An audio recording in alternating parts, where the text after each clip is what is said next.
Okay, do you?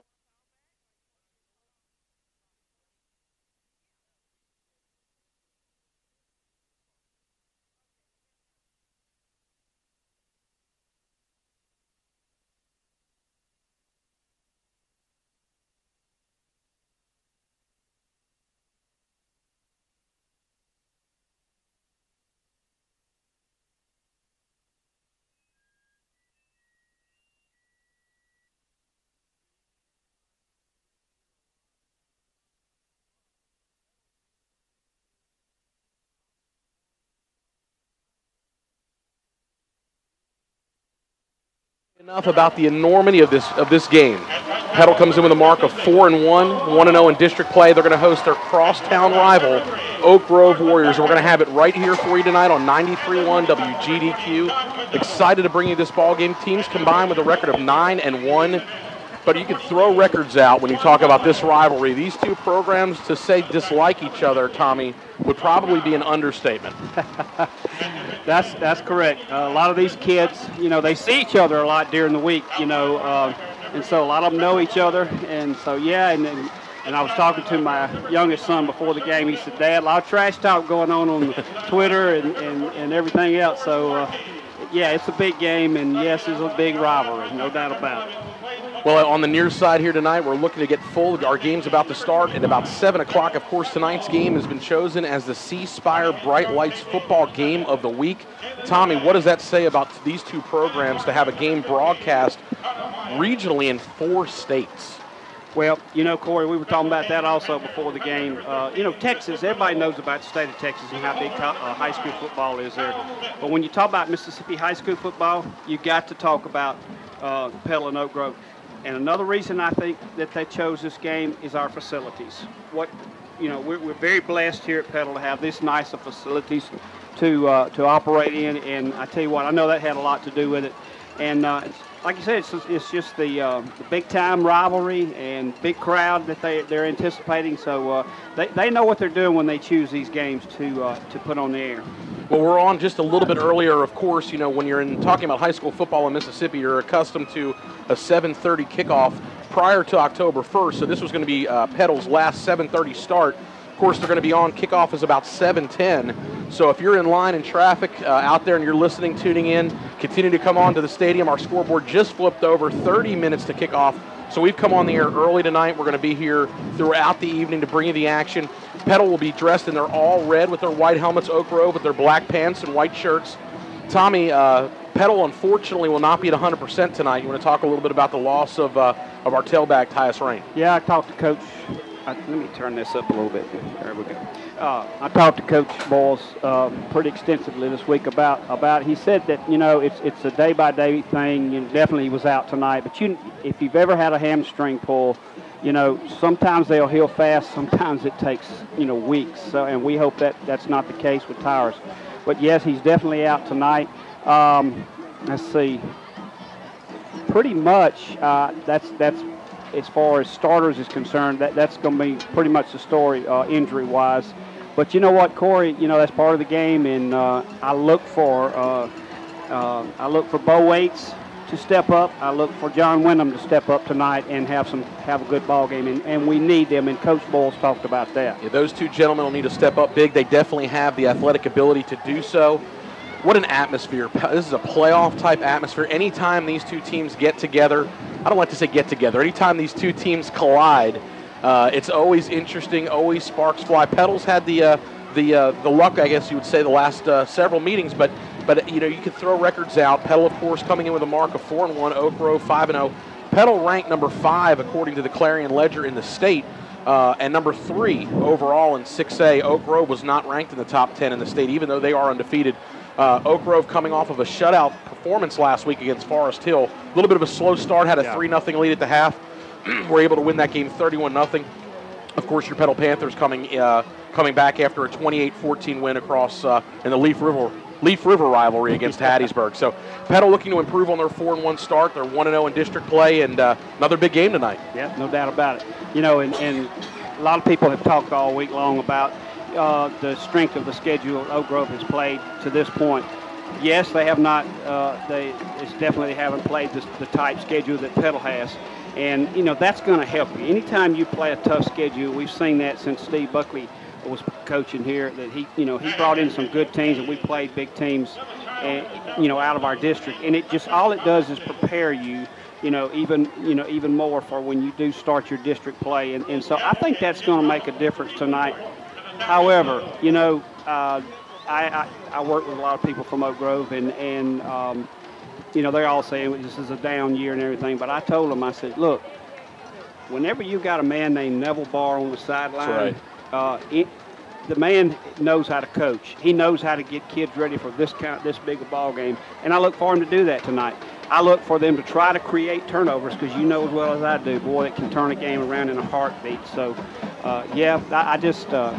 but on the other side, we have one too, in Coach Marcus Boyles, and Marcus knows that. And I think Marcus has got a few tricks up his sleeve tonight now. I'll go ahead and tell you that because just by hearing him talk, he knows how big a game this is. This is the one game in his office when I sat in there with him before the season. They're all circled, if you will, but this has a little asterisk next to it. And just to add, I mean, there's so many subplots and there's so much drama dripping in this series and this rivalry.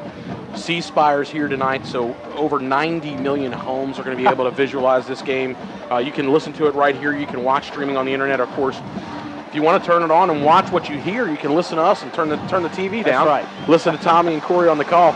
But another interesting subplot that I love, the old gunslinger, everybody's favorite from the area, number 4, Mr. Brett Favre, first ballot Hall of Famer, Super Bowl champion, Southern Miss alum, on the sideline as the offensive coordinator for Oak Grove. So just so many little stories, intricate parts to this rivalry that make this rivalry what it is. I know Kyle's standing down there at the 50-yard line. I see him. He's chomping at the bit, Tommy, to get on. Kyle, what do you have down there on the field for us? Well, it's just a great atmosphere down there. The guys for both teams seem really pumped up and ready to play. The student sections for both schools, really excited. They got the big Jumbotron. I've been told possibly we may see a skydiver delivering the game ball before the kickoff tonight. So a lot of stands are filling up. There's a lot of people anticipating the kickoff. It's going to be a great ball game, Corey.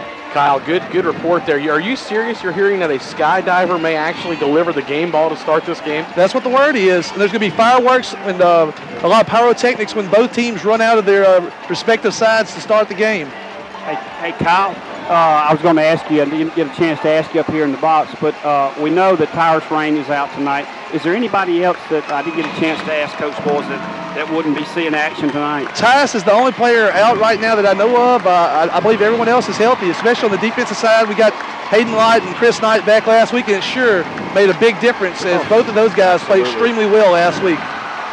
We even got our U.S. Congressman Stephen Palazzo on the field as well. It's a lot of dignitaries here, all the way from Washington, D.C. And Kyle, that's some superb broadcasting there, not only to deliver that information, but we can see you down there on the field shaking hands with the congressman as you're on the air. Oh, definitely. That's what I'm here for. I'm trying to bring you all the insight that you want to find on the sidelines, injuries, penalties, congressmen, skydivers, whatever I can find for you, I'm going to deliver tonight. Well, we appreciate it, Kyle. We'll check back with you in just a little bit. Tommy, just another interesting, intrinsic part to this series. And I don't know if you were excited. I have a feeling. I know you like Petal football. Is that an understatement? Just a little. Just a little. I like Petal football, but this is just one of those the day was going along, you're getting closer to 5 o'clock, quitting time. You know it's almost time to get out there and head towards the stadium, and you start heading out to the stadium. You get that feeling that this is one of those games that just has that feeling to it. It does. And, Corey, several years ago, they started a tradition here at Petal, really right after they built the new stadium here, of tailgating out beside the stadium, and it just continues to grow every year. I mean, every year I see more and more tents out there and people tailgating. And, when you speak of tailgating, you think about college football games. But I tell you what, Petal's turned this into a really good atmosphere pre-game with all the tailgating that they're doing, and it just makes it more fun. The kids are out there having a good time throwing the ball. The parents are having a good time. Chit-chatting about the game. So, yeah, it's just a great atmosphere. Thank you for that heads up. I'll have to remind myself of that next time, stroll through that area over there and try and find me something to eat. And, the people were out here when I got here early. There was a buzz in the corner of the end zone by the field house. C-Spire has set up their pregame and halftime set.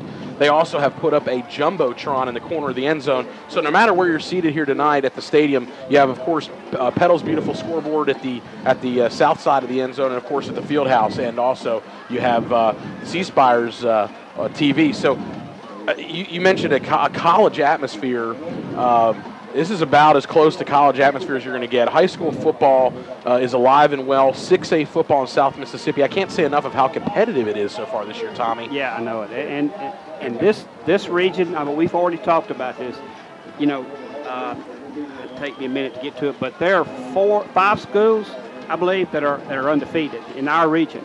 And that just goes to tell you how difficult this region is this year. A lot of talent, a lot of good teams, and, it makes it more fun every game you play to look at the scoreboard and see who's won and lost, because it just makes it more interesting. And we're going to see a lot of scoreboard watching in the next few weeks, no doubt about it. Absolutely. You talk about the Brandons, the Hattiesburgs, the Oak Groves, the Petals, Meridian, even Natchez, it looks like maybe this year. There's 6 squads right there that are playing excellent football, and 2 of those teams are not even going to make the playoffs. Exactly. So to make the playoffs in this district, you have to be on top of your game every week. Yeah, and, being at Hattiesburg last week, I was talking to some of their people, and we talked about before the game last week how big that game was for both schools, especially Hattiesburg, because you know where they're at tonight. So exactly. At Meridian, so we know that'll be difficult. That's going to be tough. Meridian's got a little snarl after that tough loss last week. I wouldn't want to be points. going in there right now. We're going to take a break right now and send it back to the studio to Barber. You're listening to Petal Panther Football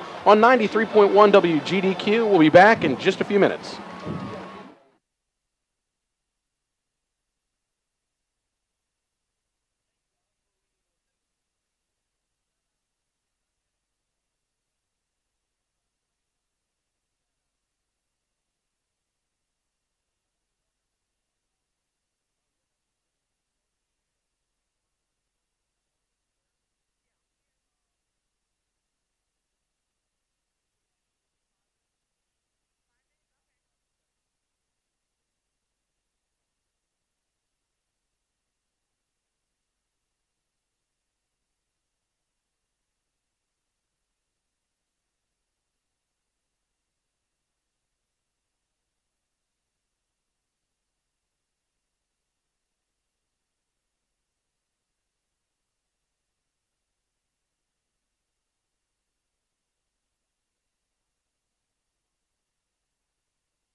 Welcome back.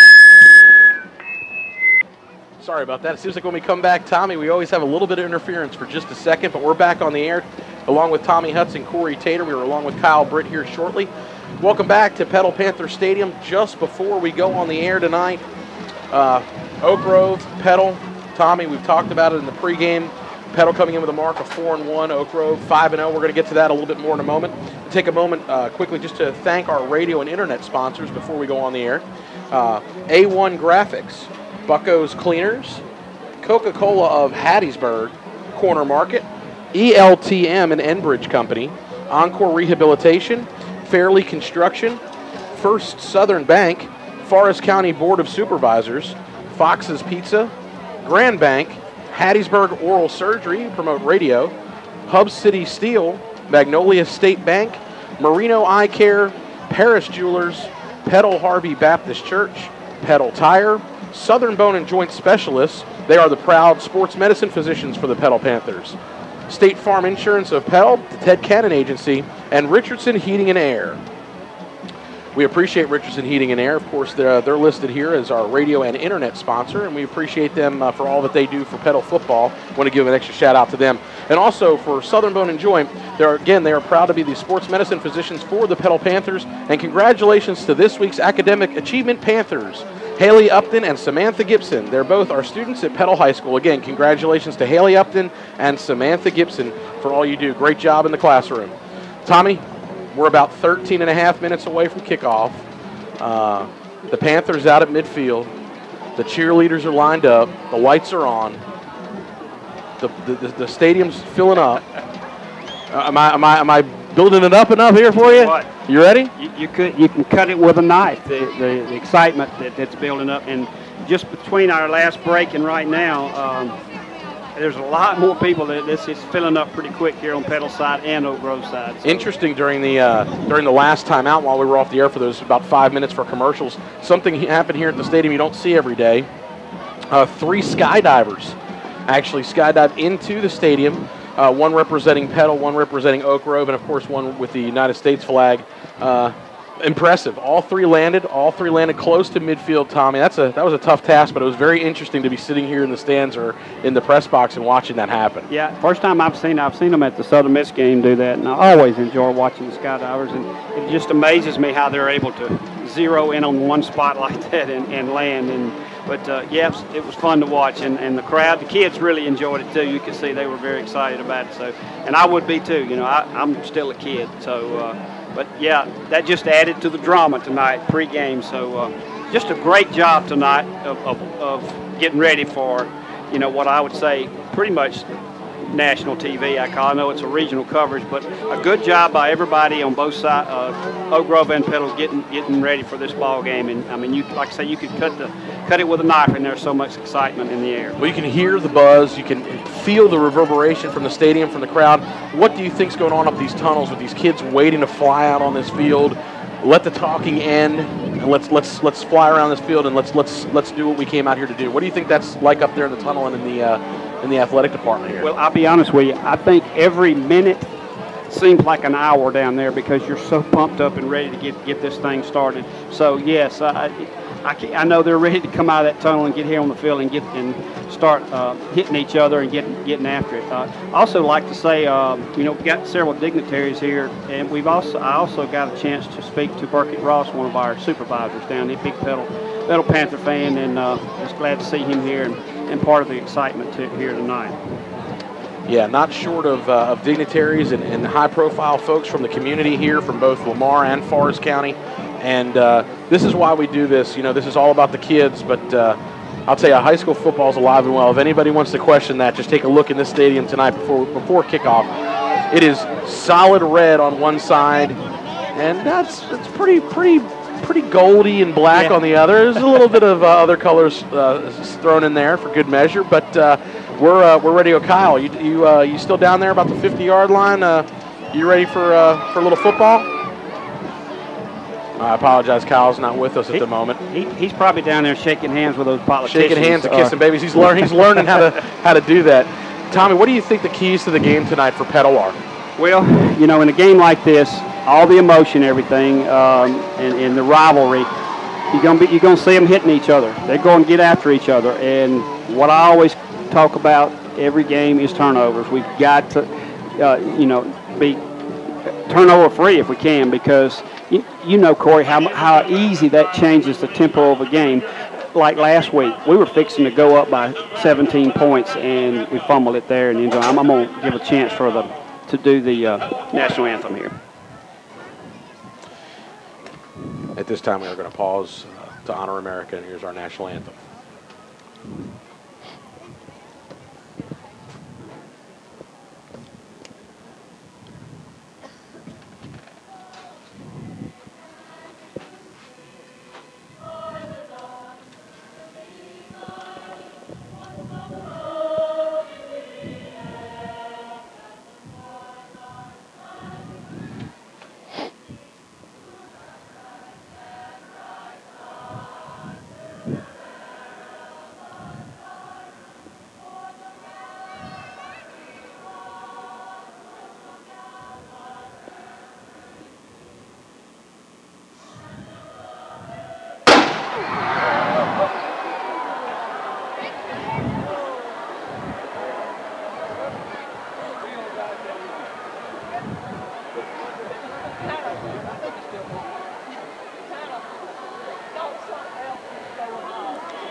Fireworks, a little pyrotechnics here at the stadium. A lot of people, I don't think, Tommy, were ready for that during the national anthem. A little jumpy, but... Tommy Hudson wasn't ready for that. I do have dry breeches on, by the way, for that still. But, yeah, I was not ready for that That's what I was alluding to. I appreciate you taking the run with that one. So, yeah, we're just about ready to come back here. We're fired up. The national anthem's happened. I think Kyle's standing down on about the 40-yard line on the home side. Kyle, what's the atmosphere like down there on the field? He's about to come on right now. I see him getting ready. I apologize. Let's see if Kyle can pick up down there.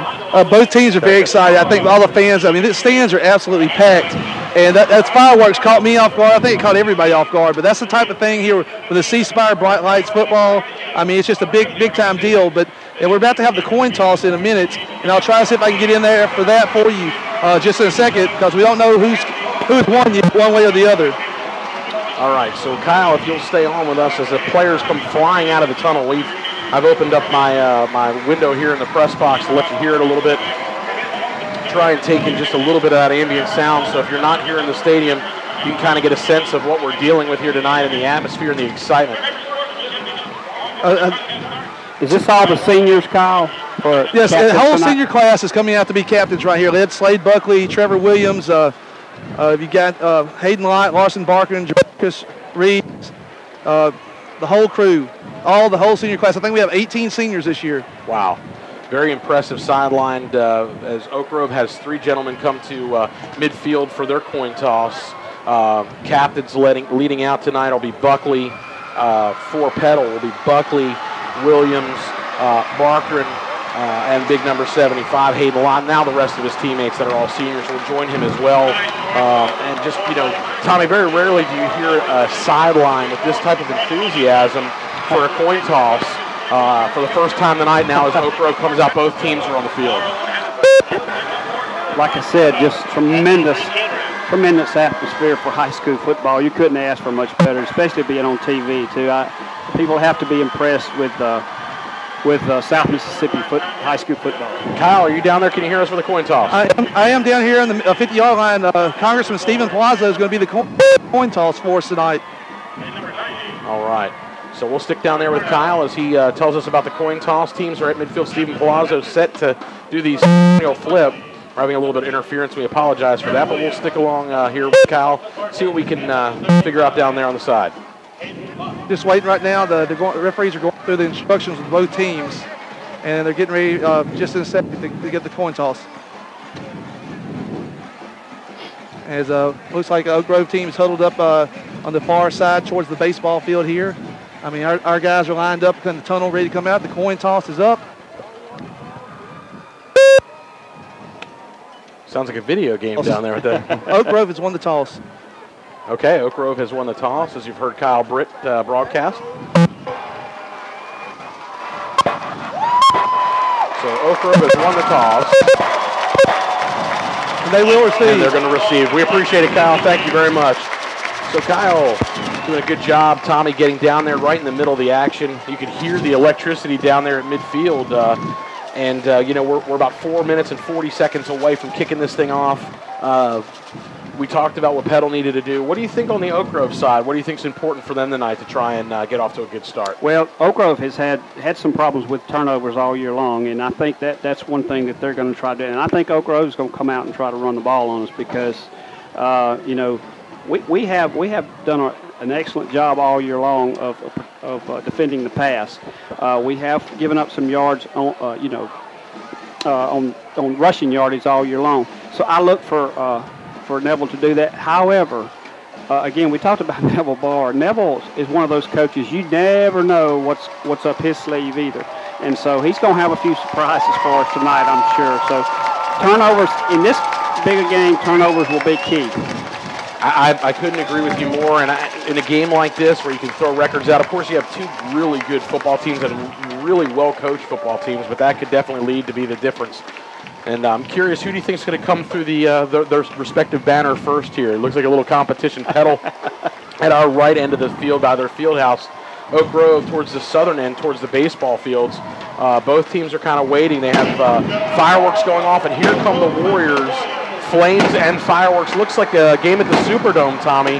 This is kind of like what the Saints come out to. And I'll tell you what, just to add to the electricity and the excitement. This is awesome. I'm just kind of admiring it right now. I'm lost for words. It is one of those moments when you're broadcasting, and I've always had a lot of respect for the big game broadcasters on TV because sometimes as a viewer you do get caught up in watching it. I'm finding myself doing that a little bit here as well with you, Tommy, and it's very exciting. Let's see what Petal has up their sleeves. Oak Grove has just come out with some gold and yellow type fireworks from behind their goalpost. I can imagine the home team, Petal Panthers, are probably going to try and outdo that right about now. You can hear some cowbells ringing on both sidelines. The sticks that you bang together are in full force, and just beautiful driving up to Evelyn Gandy, coming over to the stadium to see all the signs that line the highway. And here come your Petal Panthers again. Just absolutely electric atmosphere with the fireworks, the flames. The Panthers kind of with a swag. Here they come out towards midfield. And if these players, Tommy, can't get fired up for this ball game, something's wrong. Yeah, no doubt about it. I saw Larson Barkham. You was wondering who would be the first, and it was Larson Barkham. And speaking of Larson, you know, you asked about keys to the game. Definitely, you know, it all starts with the quarterback in any level of football. If your quarterback has a good football game, most of the time you're going to be successful on offense. So I think the big key for us is for Larson to, because I do look for Oak Grove to bring pressure just like Hattiesburg did last week to try to throw him off, you know, out of gear a little bit. So need a big game out of Larson for sure. And I have all the confidence in the world in him in an atmosphere like this because, you know, sometimes players get so pumped up for a game like this it kind of affects their play. But I don't think Larson's that type kid. I think he'll get settled in that pocket and be just fine all night. Well, Petal's had that big game atmosphere they've played in, of course, their schedule, Wayne County, Picayune, Hattiesburg. You know, they've been there. This is the first real stiff test that Oak Grove's going to face. They played a good Purvis team, of course. Purvis took them down to the wire. Oak Grove scored 2 late touchdowns to win that game. Petal will be kicking off to Oak Grove as we get set for football. Clock under a minute. Let's just see if they kind of zero that out. I think folks are ready here. We're about 10 after 7 local time, so we're about ready for football. And number 13, one of the captains, Tristan Reynolds, the senior, set to kick off for your Petal Panthers. They're going to kick off from our left, kicking to our right. So number 1, Jay Jordan and several other Warriors deep. I believe that's Jonathan McNair. It is. And I can't see the number on the other one. I'm sorry. Of course, Jonathan McNair coming from a long line of distinguished ball players from a really amazingly athletic family. And they are actually going to wait. The officials are going to wait till this clock runs down. So fans have to sit on their hands for just a second. We're down to about 10 seconds prior to kickoff. Reynolds and his Petal Panthers are ready to get this one started, and you better believe the Warriors are ready. And I know I talk about it every week, but kicking game will be so important tonight. Kick that thing in the end zone, make them start from the 20-yard line. Every member of the Petal Panther football team with his helmet up in the air. Cheerleaders at both ends of the field are on their feet with their pyramid. They're ready to go. And we are ready to go, Tommy. I'm looking forward to bringing this game to Panther Nation with you. So Reynolds gets the kick away. There is a flag down. And that's going to go as the Panthers were a little bit excited before that one. It looks like they jumped off sides on the kick. The kick sailed about 5 yards deep into the end zone, but they're going to have to do this one again. Well, Reynolds looked like he got a little bit of a late break to kick that ball, and several of his teammates crossed the 40-yard line just ahead of him. And it's like you said, they were really pumped up and probably got a little too excited there on the kickoff and wasn't paying attention to the 40-yard line where they had to stay behind before the ball was kicked. Tommy, I don't think there's anyone in this stadium that is seated right now, including us. I'm probably not going to sit down a whole lot tonight. This is going to be a tough one. So get ready. Get you something cold to drink, something good to eat. Sit back. We're excited again to bring you this game as we're about ready. Petal now kicking off from their own 35-yard line following the 5-yard penalty. And we are underway from Panther Stadium. Reynolds' kick this time is going to go back into the end zone, so the same result regardless of the penalty.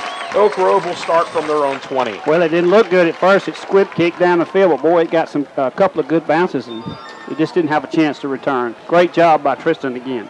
Great result on the kick. So the Warriors are led by their quarterback. Coming out of the huddle, they're getting ready for action. Petal digging deep, healthy again on defense, which is a good thing. Kirk McCarty, number 17, will be at the helm for the Warriors. He'll stand in shotgun, triple receivers left. We're going to see a lot of similar formations tonight, Tommy. McCarty running to his left. Will keep it himself across the 20, and he'll be flipped down at about the 23-yard line. Yeah, we're probably going to see a lot of the sprint out, too. I meant to touch on that before we went on the air. A lot of sprint out by McCarty because Petal can bring so much pressure up the middle. Let's just hope. Petal did such a good job, I thought, last week in the Hattiesburg game of not breaking contain and keeping the quarterback for Hattiesburg in that pocket, something that no other team really has been able to do all season. Really frustrated Hattiesburg a little bit and ultimately led to the Petal victory. So it's 2nd down and 7 from the 23-yard line. McCarty again in shotgun. This will be a handoff inside with lots of running room. Oh, he's got a lot of room. McNair across midfield. What a great move inside the 45. He's still not down. Great run by McNair all the way down. Forward progress to the Panther 43-yard line.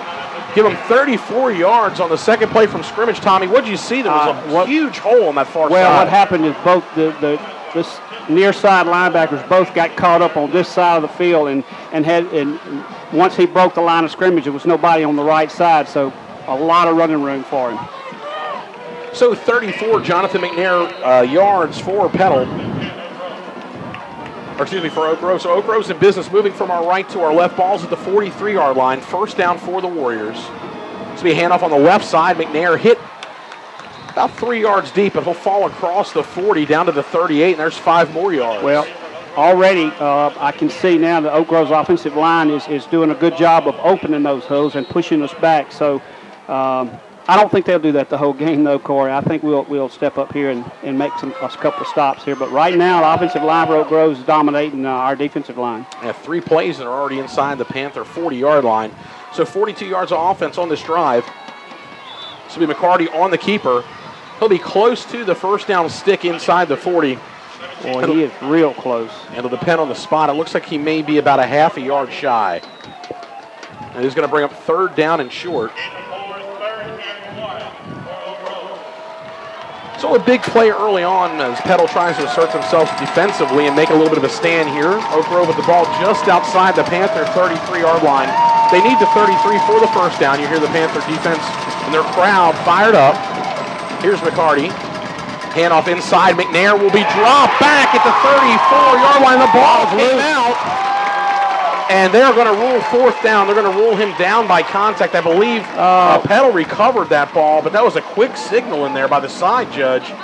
It is a loss of about another half yard. It's going to bring up fourth down. Yeah. Tommy, it looked like the ball popped out possibly before McNair went down. Down, yeah.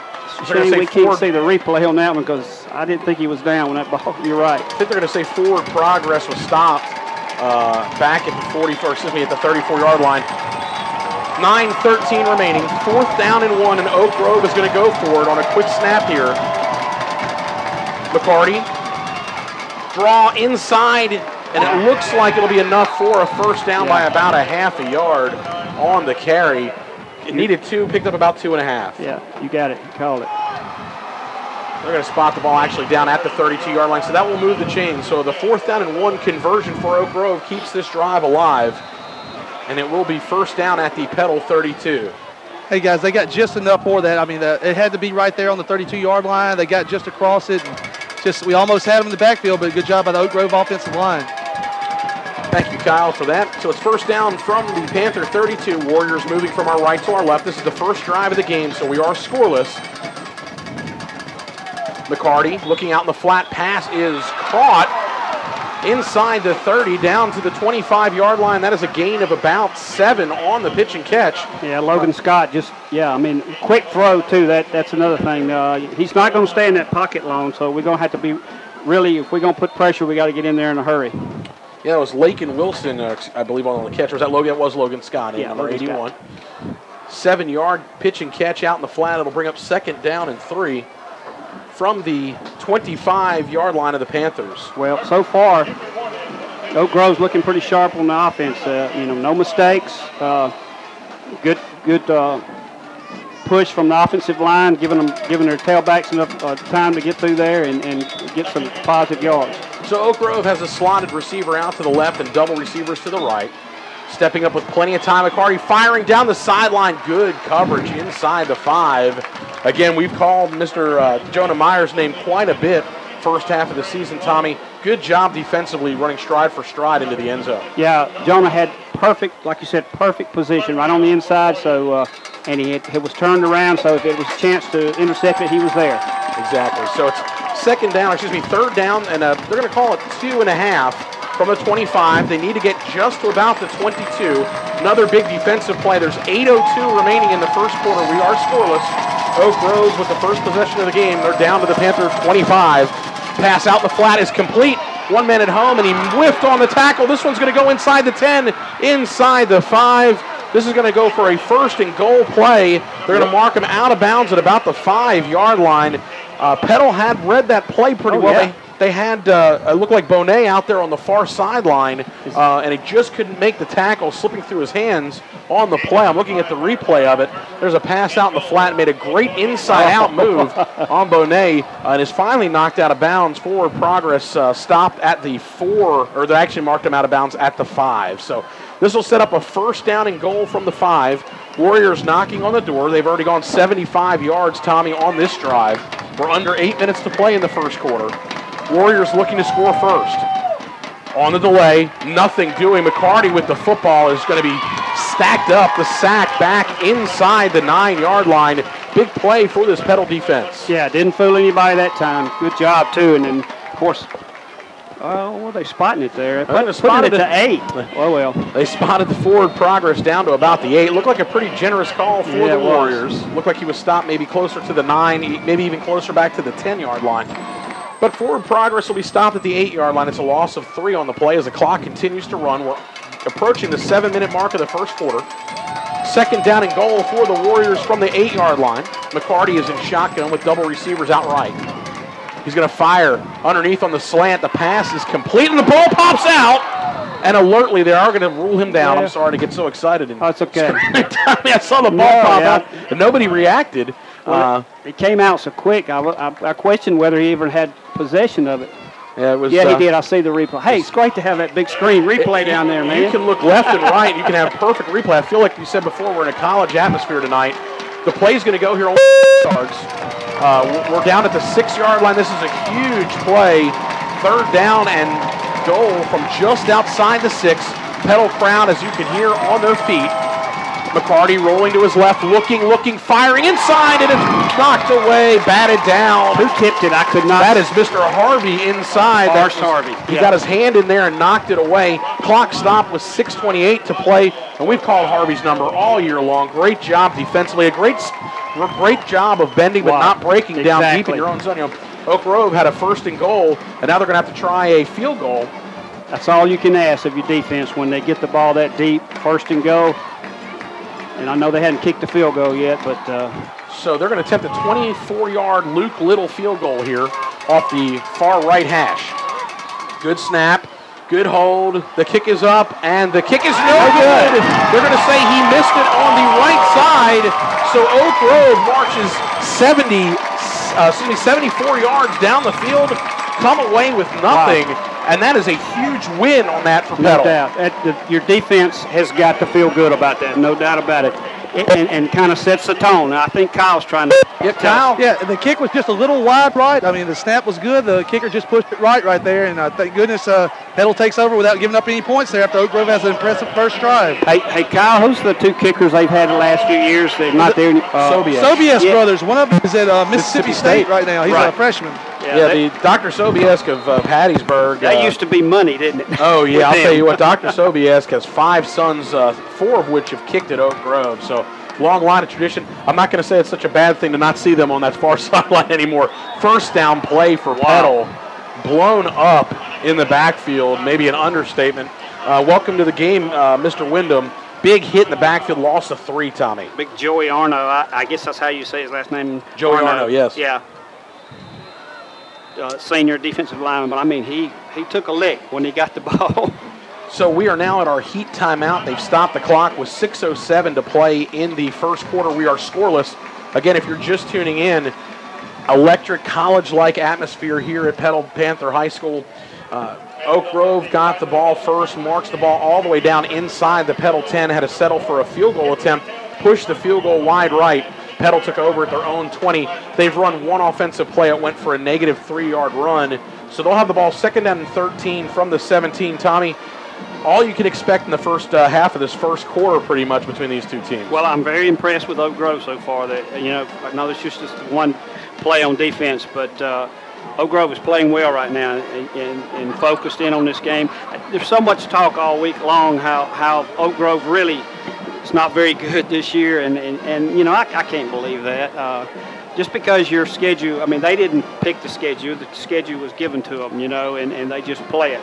But the team I see out there right now looks focused, and they're playing hard, and they're making plays. So Petal's going to have to do the same if they want to win this football game. Kyle, if you're with us down on the sideline, let's throw it back down to you. What's the feeling like surrounding the defensive effort there in the shadow of their own end zone for Petal? Hey, the whole defense ran off the field, fired up because they didn't give up any points, and the offense was rushing on the field, ready to get out there. Unfortunately, a little bobble on the handoff right there. We had a loss on the play, but I'm sure Coach Boyles, he's going over the offense right now. Him and Coach Pinkston and Coach Beach.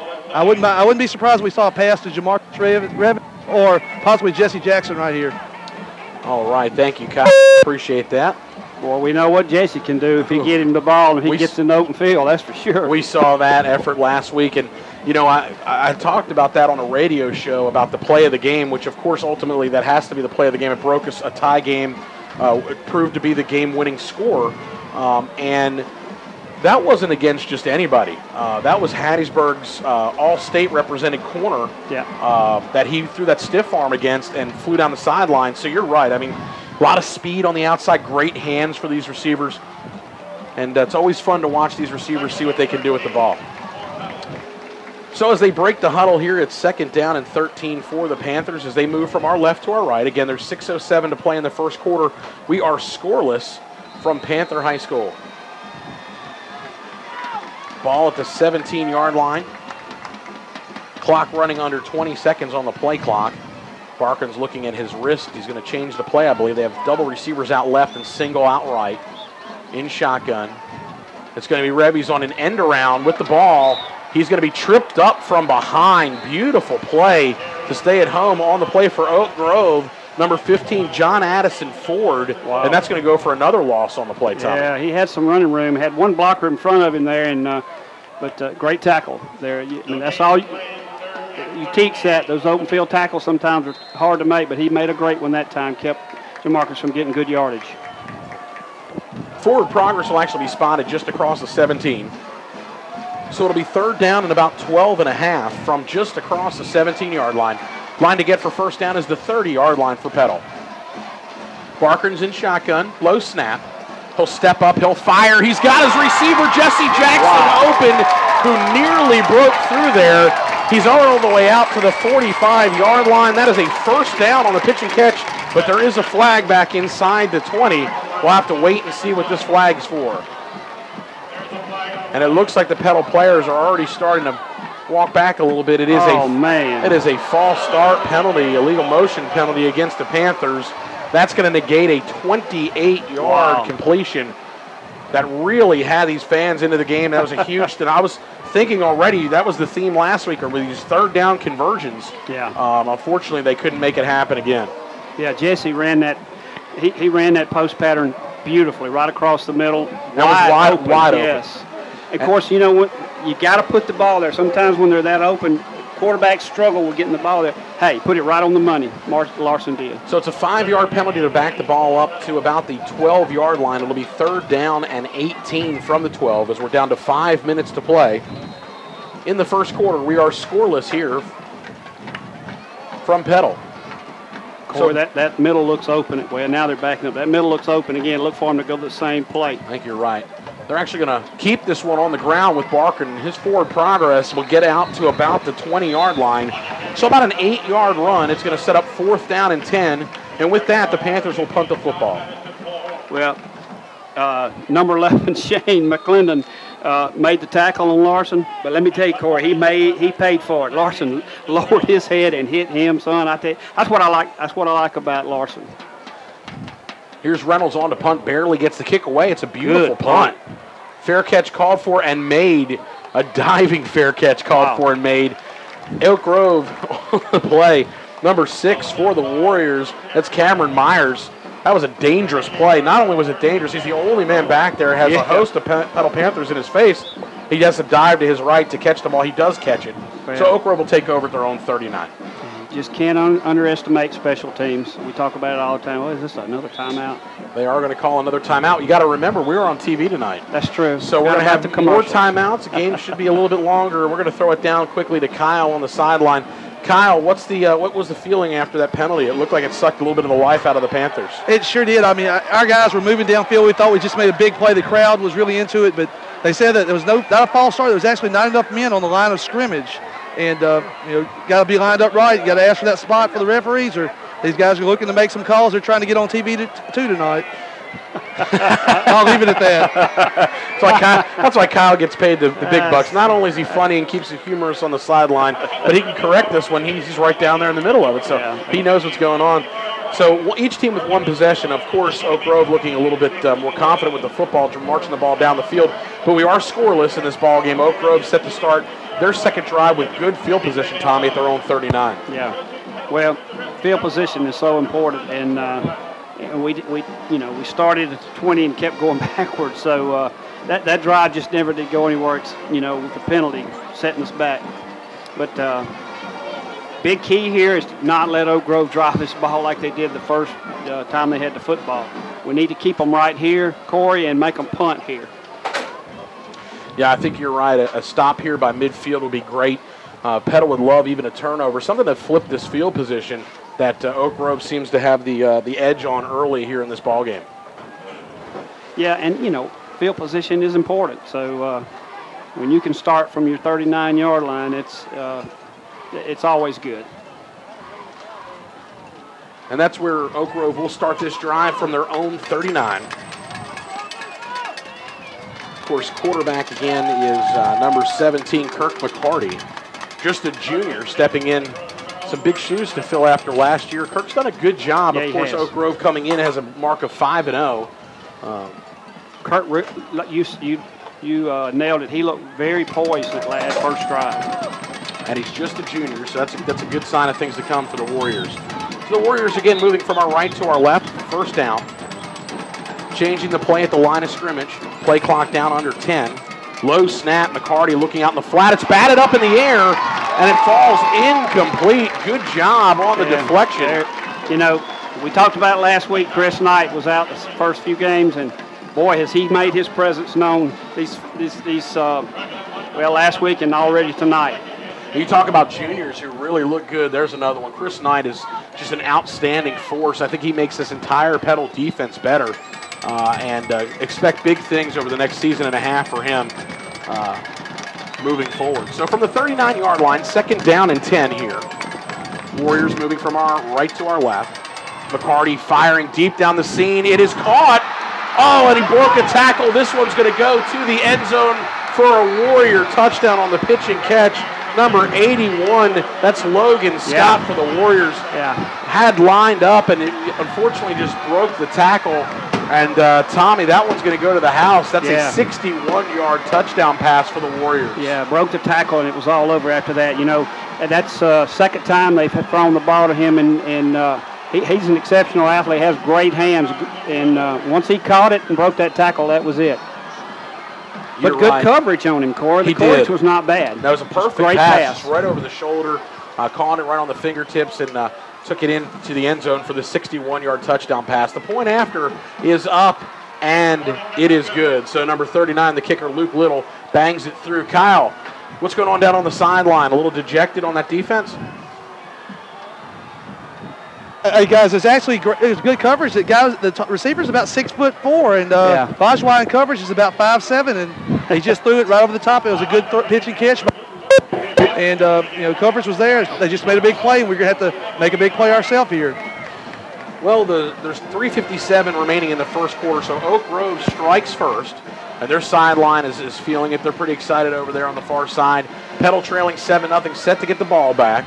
Not an unusual hole. Petal's used to having the other team score first, so it's nothing to be too concerned about this early. Well, old momentum got on the Old Grove side after they, after the penalty. Actually, the penalty that cost us the first down catch over the middle by Jesse Jackson. So right. I'm not concerned, Corey. These things are going to happen in big ball games. That's a great catch. The kids are fired up, and that's going to happen in this tight ball game. Yeah, absolutely it is. And Oak Grove is set to kick back off to your Panthers. Panthers again will be moving first quarter from our left to our right. 3:57 to play in the first quarter. Oak Grove leading Petal 7-0.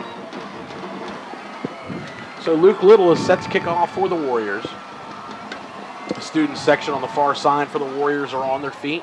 It's a low kick taken by one of the upmen for Petal across the 35 out to the 36. So a short kick and good field position for the Panthers. Yeah, J.C. Keys made a great tackle that time because there was not a whole lot of white shirts when he got the ball over there. And so good job by Keys there to good ankle tackle. So far, that's 3 great tackles already by Oak Grove tonight. I was just thinking the same thing. Bo Waits did a good job of fielding that one. It was a little bit of a line drive kick. Was able to pick up about 6 yards on the return. So here goes Barker as he leads his crew to the line of scrimmage. Triple receiver split out to the right. Lots to handle as they have one safety over the top for Oak Grove. That's an interesting set, Tommy, on the near side here. Yes. Keep an eye on that. So it is from the 36. Petal trailing 7-0. Barker, quick shot out in the flat. It'll be Revy's breaking a tackle across the 40. Good stiff arm, lowers the shoulder, and he's out of bounds across the 45 at the 46, close to the first down stick. Yeah, they're spotting it, yes. If it's not let's see. They did call it a first down. Yeah, it is a first down. So it's a 10-yard pickup on that little pass out in the flat. Good job by Revy's. Not much doing there to get outside. Throw a stiff arm and a good job of lowering the shoulder, Tommy, picking up 10 yards. And Oak Grove, watching Oak Grove's defense, they do swarm to the ball. So, it's just a good job by Revy's to get in the little seam there he had when he caught it and gets a good positive yard. And the stiff arm, too. That helped. Yeah. So being on the near hash, they're going to have the same formation, just split the other way. Barker, 3-step drop, firing downfield. He had Jackson wide open and just missed him on the seam again. That play was there, Tommy. It was the same play they ran earlier that they had the penalty call. Yeah. So that play looks like it may be there this evening. Well, actually, the ball was high, and it was a little bit behind him, too. It would have been a magnificent catch if he would have been able to come down with it. But we've seen him do that so far this year. We have. So that play looks like it's going to be there. Oak Grove set up in this Tampa 2 defense with 2 deep safeties that they like to run. A little bit almost more of a zone. So interesting to see what's available underneath for the Panthers as this game progresses. Handoff inside, and a good job by Wyndham to fight for yardage into Warrior territory. Gain of about 8. He's only 2 yards shy of the first down. A totally different style runner from Rain. He just gets in behind his blockers and follows them well, and then churns those legs, and you know, that's what I like about him. I can't imagine what Tyus is going through, Rain on the sideline, to not be able to play in this game. 3rd down and 2 handoff, or excuse me, it's a keeper. Good job by Barker to fake out this Warrior defense. They actually didn't react to it well, but it's going to be a 2-yard pickup, Tommy, and that's going to be enough for another first down. I guess I'm getting old, Corey, because I bit off on the give to the tailback there, and I didn't see that Larson had the ball. But, yeah, good job by Larson. No excuses tonight, my friend. The TV coverage, that big TV over there to the right, will help us stay focused. So it looks like the Warriors are going to call a timeout. There's 3:02 to play in the first quarter. Again, Oak Grove striking first, leading 7-0. Petal moving the football will have a first down and 10 inside the 44-yard line of the Warriors. Kyle, if you're with us on the sideline, what's the word down there on the sideline? I see you getting your headset on down there about the 25. Just trying to keep the chains moving as Larson got just enough for the first down, just kind of keep the chains moving, get this game tied back up, and maybe try to run a little bit a couple times and maybe look for a pass to Jamarcus or to Jesse for a quick touchdown here. Hey, Kyle, do you think we might swap over a little bit on defense there and put somebody with a little more height on the tight end? I just said that to Jason Munns from the Hattiesburg American down here. That tight end's as tall as me. He's about 6'4", maybe 6'5". So, yeah. You know, the guy covering is about 5'6", 5'7". So, big difference in that. The pass, like I said, was right there where only a taller player could catch it. Yeah. Yeah, it was a great job over the shoulder pitch and catch out there on the flat. Not a whole lot you can do defensively when the ball's thrown that well. That was just a great timing route and executed to perfection. Led to 7 points, and that's how Oak Grove has scored. It was a 61-yard touchdown pass. So first down and 10 for the Petal Panthers, moving from our left to our right, just inside the Warrior 44. Well, with the 2 deep safeties, like you said, Corey, tonight, I really hate we don't have Tyrus, because Tyrus could really exploit that tonight. He could, and really keep him off balance. Pass out in the flat was tipped, kind of changed direction. Yeah. Before it got to Jamarcus Revies, it'll fall incomplete. He was open at about the 40-yard line. It'll bring up 2nd and 10. Yeah, just a little curl route about 6 yards down the field, and like you say, it got tipped. And if he'd gotten it to him, he was going to get some positive yards, no doubt about it. You can tell Coach Boyles wants to get it in number 1's hands tonight as much as possible. Absolutely. A game like this with this much talent on the field on both sides, you got to get the ball in your playmakers' hands. 2nd down and 10 from the 44. Pass down the field, nobody home. The route looked like it was broken off by Jackson. Looks like Jackson's going to be talking to his other receiver down there, Kai Broom. So it's an incomplete pass, Tommy. This is going to bring up 3rd and 10. Yeah, you're right. He broke off the route. He was supposed to stay down on the post route down the sideline, and he broke it off early, and Larson put it right where it's supposed to be, actually. Yeah, he sure did. That ball was well thrown. It was a quick 3-step drop and fire. 3rd and 10 under a heavy rush pass out in the flat. Again, looking for Revies is tipped. It'll fall incomplete, and Oak Grove has held. It'll bring up 4th and 10 with 2:47 to play in the first quarter. Yeah, a little delay screen there to Jamarcus, and they better be glad they tipped it, because Jamarcus probably would have scored on it. There wasn't a whole lot of white shirts back there because they were coming on a blitz. Yeah, Oak Grove brought the house on the blitz, and that's what you want to do is kind of dump it off, run a little bit of that screen-type play. Reynolds back to punt for Petal. We'll get this one away from just shy of the 50. This is a wobbly kick, Tommy, coming down inside the 30. It'll take a little bit of a Petal Panther bounce, and it'll go out of bounds at the 22-yard line. So that'll stop the clock with 2:33 to play in the first quarter. 7-0 Oak Grove as they get ready to get back on offense. Well, you definitely, another key point right here, you don't want them to get any, 2 or 3 first downs here and get some momentum on offense. We want to stop them here and make them punt. And, that old field position thing comes into play. So if you stop them here, unless they make a great punt, we'll have good field position. So First things first, let's stop them right here. Well, they've got him pinned just a little bit here. Let's see what they can do. Which last time Oak Grove started from about this spot on the field, they drove it all the way down the field, nearly scored.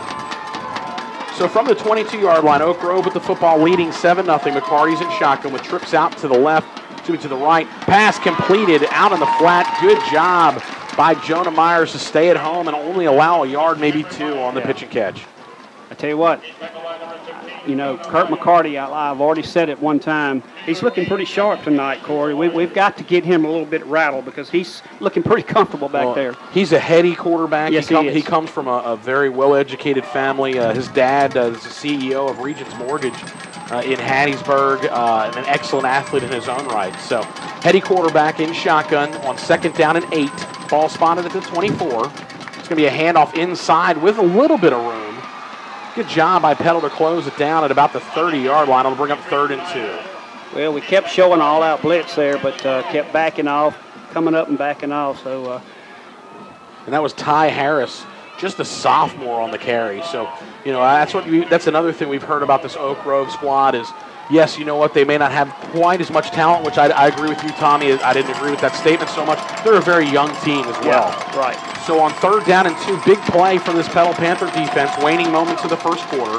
Pass out in the flat, looking to try and get a stop, and a huge stick out there. That looked like Bonet maybe, and who else is in there? Harvey. And Forrest Harvey once again.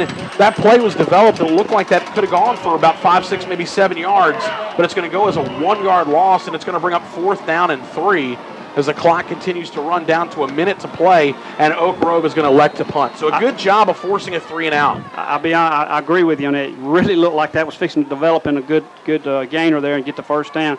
But when Forrest hit him, he went backwards. He sure did. That's a huge stick, and I saw Boyles on the sideline high-fiving some of his defensive players, so I know he's excited. 4th down and 3. Ball's dropped. This is going to be a broken play. He actually looked like he did get the kick away on his side. Wow. It almost went across the line of scrimmage, and this net result is going to work out beautifully for the Warriors. And Tommy, we talk about this type of thing all the time, a broken play, these fluky type things that happen. They punted the ball, and it was not returned by anybody. It bounced unrolled all the way down to the 12-yard line. They're actually going to spot it outside the 12 at the 13. So. Wow. No pun intended, but the ball's bouncing their way so far tonight. So far, that's what I was getting at. That looked pretty bad there when he dropped the football. Well, the ball snapped back. It was a perfect snap. It hit him just above his knees, and it looked like he dropped it. So 25 seconds remaining. Petal with the football at their own 13. Oak Grove is leading 7-0. On the handoff inside, it's going to be a gain of 2, maybe 3 yards. See who that is. Is that Wyndham in on the carry? It is Wyndham. It is Wyndham. Pick up about 3.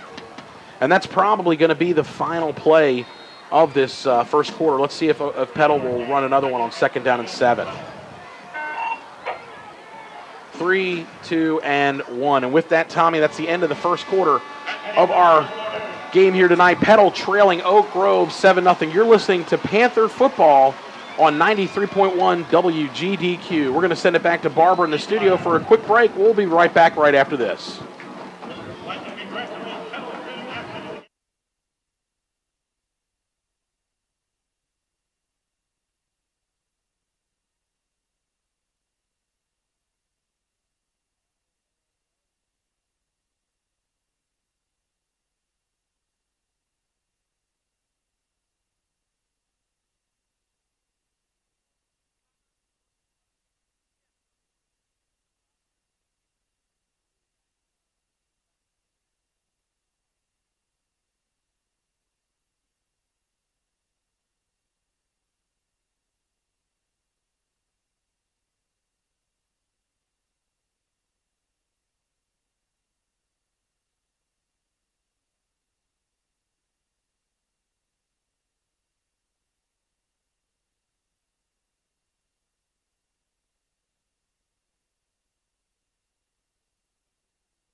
Welcome back to Panther Stadium. Tommy Hudson, Corey Tater, Kyle Britt on the call for you as we get ready to start the second quarter here from Panther Stadium. Oak Grove leading 7-0. As we are C-Spire Wireless Game of the Week, of course, this game is nationally or regionally being broadcasted, so we're having a few more timeouts than normal, a little bit longer in between quarters. It has a college-type atmosphere back and forth. Oak Grove striking first late in the first quarter, Tommy, on a 61-yard touchdown pass, perfectly executed junior tight end, 6'4", Logan Scott on the touchdown for the Warriors. Yeah, just a great play. I mean, like Kyle said, the ball was placed in there perfect, dropped in there on him, and you wonder even if he would have had a 6'2" guy covering him if he might not have made that play, because it was a perfectly thrown pass. So as we get set for action here to start the second quarter, Petal will have the ball at their own 16-yard line, moving from our right to our left, and they'll have a 2nd down and 7 from the 16 as they wind the clock, and we're ready for action here to start the second quarter. Again, the Warriors leading your Petal Panthers 7-0 to start the second quarter. Barkin's in shotgun. He's got trips out to the right. Quick pass out in the flat to Revies is dropped. He had it in his hands at about the 14-yard line, and it was dropped. Incomplete pass. It'll bring up 3rd and 7. Yeah, you see so many times in all levels of football, kind of turn that head to look upfield before you actually caught the football, and I think that's what happened with Jamarcus that time. Oak Grove is coming to this game with a little bit of a swagger, Tommy. I know that they're not getting a lot of respect throughout the state. I know they were ranked outside of the top 500 in the nation, or just outside of the top 400 in the nation. Petal just outside of the top 100 in the nation. Yeah. And for Oak Grove to be undefeated, I think maybe they felt a little disrespected coming in, as they should. Yep. And they seem to be playing inspired tonight. They really are. So 3rd down and 7 from the 16. Barkin, good job of protection. Passes out in the flat, and his great adjustment. And it's an incomplete pass. It looked like Jackson had the ball just across the 30, but it is an incompletion. Not the best of balls thrown by Barkin that we've seen. And it'll bring up 4th down and 7 as I'm watching the replay right now here, and they actually cut the replay short, so I apologize for that, but it looked like he had it in his hands, Tommy. Yeah, he had turned one way, and Larson threw it to the right side, and he just, once he made the adjustment, I don't think he had a good chance to catch the ball.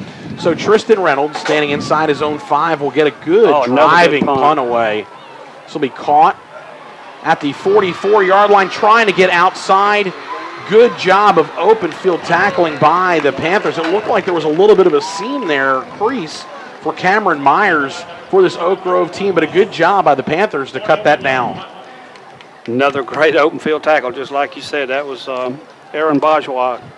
I mean, that's the kind of tackles you got to make those plays in a game like this, because if he gets past that tackle, he's off to the races. So again, we talked about field position before.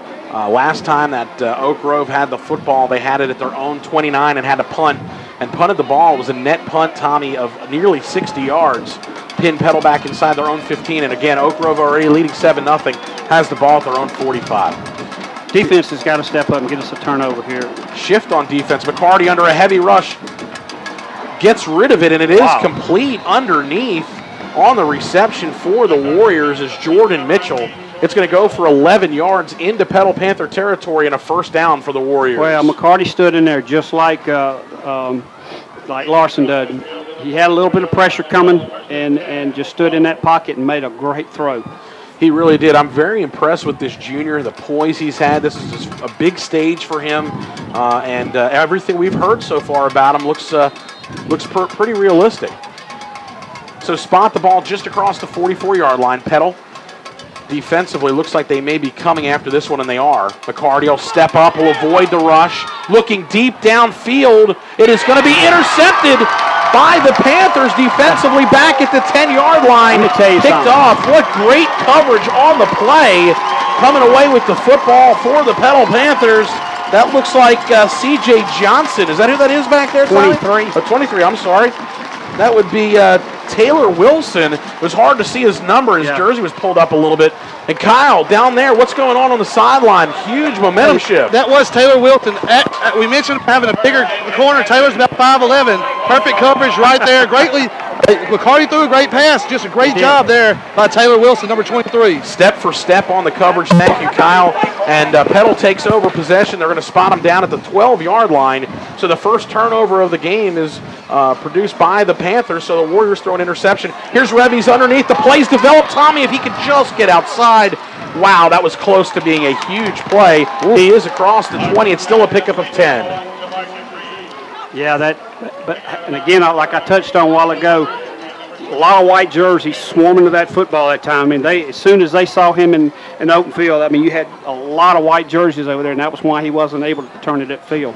Wow, when that play first started to develop, it looked like there might have been a little bit of a crease outside the numbers on the far side, and he tried to sprint to it. He is knocked out of bounds at the 21, so it's a yard shy of the first down.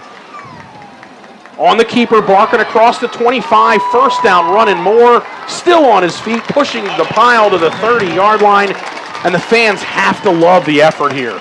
Well, great play call because they were ready for the give to the tailback, Wyndham, and great job of pulling that thing out and cutting up to it. He had wide open right up the middle, so good job again by Larson. Very impressive drive so far. It's a good first down pickup for these Panthers.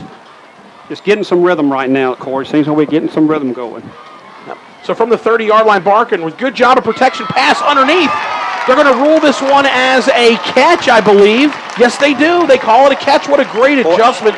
Great job by Jesse Jackson to scoop that ball off the ground. I'd love to see this replay. I would too, because that ball was thrown a little bit behind him, Tommy. Behind him, and it was low.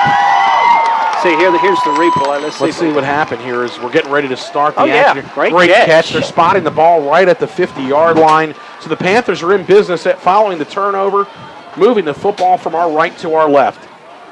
Handoff inside. Wyndham, nothing much doing. Good job staying at home for the Warriors. Big Devontae Walker on the stop. It's going to bring up 2nd and 10. Yeah, great job by Walker because I thought it was 96. I'm sorry, Taylor Braley. I'm sorry, I thought it was. Yeah, it was 96. Okay, it was Braley. 2nd down and 10, pass out in the flat. Revy's looking for a little bit of room, bouncing back, and he'll be thrown down at the 49-yard line. So all that dancing picked up only 1 yard. Forward progress stop. The ball came out, but he was down, and Joe, unfortunately, it looks like Jamarcus may be down as well. He hopped back up pretty quick. That looks like a cramp. The way, yeah, he seems to be okay. So all that dancing only picks up 1 yard. It's 3rd down and 9 from the 49-yard line. Had that momentum going, and it's just what we've done so far tonight. Get it going a little bit, and then have a little breakdown. So maybe we can keep it. Maybe we can get this first down and keep this drive going. Trip receiver split out to the right side as Barkin will be in shotgun again. Big play for this Panther offense with 9:15 to play in the second quarter. Oak Grove leading 7-0. Barkin, quick 3-step drop. He's going to step up, feel the pressure, and be dumped back at his own 45-yard line. In on the sack, Tommy, is John Addison Ford. That's the 2nd sack of the game for him. Push the ball back, unfortunately, to the 45 and bring up 4th and 15. Well, Oak Grove is playing inspired football tonight on both sides of the ball, making great catches and then making good tackles on defense. So, I mean, this is what we expected, Corey. We knew this coming in. We did. Reynolds gets a line drive kick away. This one will take a Panther bounce. Still bouncing, Tommy. Look at this one. Inside the 10, all the way down to the 5-yard line. Good job to at least switch the field position here. Flip-flop that field position. Kyle, down there on the sideline. What's the word? If you're with us. I am with you. We had a drive going, had a little bit of momentum, but a couple plays that didn't go for positive yards, and you got to be ahead. You got to establish a running game. With Tyus out tonight, John Wyndham's really going to have to step up, and he's going to have to make some runs if we're going to have a chance to win this ball game. But excellent punt right there by our punter. Yeah, we got him pinned inside, right on the 5-yard line right now. And Tommy, we can't say enough about the importance of field position and how key it is to this ball game, especially in a close, hard-fought game. Again, if you're just joining us, 7-0 Oak Grove with 8:34 to play in the first half. As we have a timeout here in the stadium. Tommy, what do you think's key here for this Panther defense trailing by 7? Well, Oak Grove had great field position last time they had football at 39-yard line. This is what you want. You want to back them up there like we have them right now, and hopefully maybe cause a turnover and get some momentum on our side of the ball, because, like I told you, all the talk all week long was about how Oak Grove is not going to play with Petal. You know, they played a weak schedule. They're not that good. Well, I'm sorry. I don't buy all that. They're playing inspired football tonight. And I see a good football team so far. I don't know about you, Corey. I'm right there with you. I mean, from each snap, from the start of every play, from the time they've come out of the tunnel pretty much, they've had that swagger we talked about. They look explosive on both sides of the ball from the line of scrimmage. So a great job. And we knew, as you mentioned when we came on the air, when you're dealing with either a Marcus Boyles coach team or a Neville Barr coach team, you're not going to have any issues with your guys getting ready and getting fired up to play. Yeah. And I tell you what, the Wilson kid who made the interception a while ago, I'm not sure I'm not want to get him on the offense as a receiver, because that was great hands, a great job of turning around and making the interception, because McCarty got away from the pressure again and made a good throw, and he just went up and took it away from him. You know? When that play was unfolding and you saw the position he had and he went up for it, all I could think about was Monday Night Football with the Green Bay Packers and the Seattle Seahawks. That looked a little bit reminiscent of that play in the end zone. This time they got it right, though. That was a defensive interception. Yeah, yeah. But then again, Petal had to start, where was it, at the 10-yard line? Yeah. I can't remember where it was at. Well, we just hadn't had that great a field position. They haven't, and they have an excellent opportunity here. If they can limit the yardage that Oak Grove can pick up to flip-flop that field position here. Of course, the ball's at the 5-yard line as we come back from our timeout. And I hate to say it, Corey, but first few games, Petal didn't have a good first half. It came out, lights out in the second half, and we're gonna need to do that tonight. Well, Coach Boyles will have plenty to talk about at halftime. I'm sure Neville Barr will as well. And this game, this is going to go 4 quarters. I don't think that we're going to have any doubt about that one. So McCarty in shotgun, standing back at his own goal line. Showing blitz. He's got triple receivers out to the left, and he's going to roll that way. Buckley trailing. He's going to fire deep down the seam. Wow. Wide open receiver. Got a break, didn't we? They sure did. I'll tell you what, number 7, Picasso Nelson Jr. slipped back behind the defense, found a hole in the defense, and he was 5, 6, 7 yards clear, Tommy. We dodged a major bullet there, no doubt about it. The key, I think, to that play was the pursuit of Buckley. Keep McCarty on the run. Couldn't set his feet on that throw, and it showed, because when he's had time to set his feet, you can see how accurate the throw he is.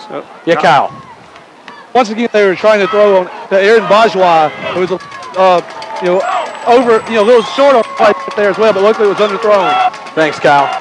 So in shotgun again. It looks like Petal may be coming after this one again. It looks like they're going to keep it on the ground to McCarty, and he's not going to get back to the line of scrimmage. It looks like about a 1-yard loss. I think that's Chris. That's Knight again. It is. Again, Knight just really changes the complexion of this entire defense. It's so good to have him back. And you can see the stiffening of that defense. Of course, Petal has allowed some points throughout the season. They were able to stiffen up a little bit last week in his first game back, and it looks like they're doing the same here early on. Hey, he's an exceptional athlete. He went right down the line of scrimmage, and as soon as he saw that he was fixing to cut upfield, just made a great tackle. So a big play early on here, just under 8 minutes to play in the second quarter. Panthers on defense. It's a 3rd and 10 for the Warriors at their own 5-yard line. McCarty in shotgun. On the keeper once again, nowhere to go. Dumped in the backfield, back at the 4-yard line. Yeah. Huge stop. There he is again, Chris Knight. He is. Is he excited? Hayden Lott's excited coming out, and they've turned. It looks like for the time being, barring any penalties or anything crazy happening again, like that last punt that we saw from the 4-yard line on 4th and 11. It looks like the Panthers have flip-flopped this field position. Well, I tell you what, the Panthers have been very close to blocking a punt all year long. Would it be a good time right here to come across from the far side? Well, Trevor Williams is the only one back. He's at the Warrior 40, so it looks like they have 10 guys coming after this one. They are going to come after it. They nearly do get through and get it. Williams from the 38. Oh, wow, what a hit on the sideline. A 10-yard return. Williams paid for that one as he is tattooed at the 28-yard line. But you know what, Tommy? Look at the field position that this Petal Panther team is going to start had that all night, Corey. And there is a penalty on the play. Marcus Boyles on the sideline is already saying to decline it. They called a false start penalty against a motion penalty against Oak Grove on the punt. So it is 1st down for the Panthers. They're going to accept the punt. It was a short kick under the heavy rush, and The Panthers are in business. They're going to mark him out of bounds. Williams at the 29, Tommy. So a short field. Hey, Jamarcus Reeves, look for him to get it in his hands again. He's been real close all night long to breaking a big one, so I know that Marcus is going to keep trying to get it to him. So 6 minutes and 56 seconds to play in the second quarter. 7-0. Oak Grove leading your Petal Panthers. Handoff Wyndham inside again, not much doing. Trying to fight to get back to the line of scrimmage, and he does do that, but it's going to bring up 2nd and 10. Yeah. Oak Grove's pretty good up the middle. We've had a lot of struggles there. They're pretty big up there, too. They don't look very small, so of course, we're missing Tyrus Rain, too. He hits that hole so quick, but I guarantee you John's going to give it all he's got until Tyrus is able to come back. So 2nd down and 10, clock running. We're under 6.5 to play in the second quarter. And the Panthers are changing the play at the line of scrimmage, it looks like. Trip receivers out to the right. Wyndham slotted just to the left of Barkran.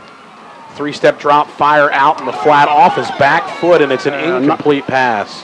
Well, Jesse Jackson again broke his route off and just stopped, and Barkran was looking for him to continue towards the sideline because that's where he threw the ball. So a little miscommunication tonight between Barkran and the receivers. Yeah, Kyle Reynolds looked like he ran was running a post route deep. Yeah.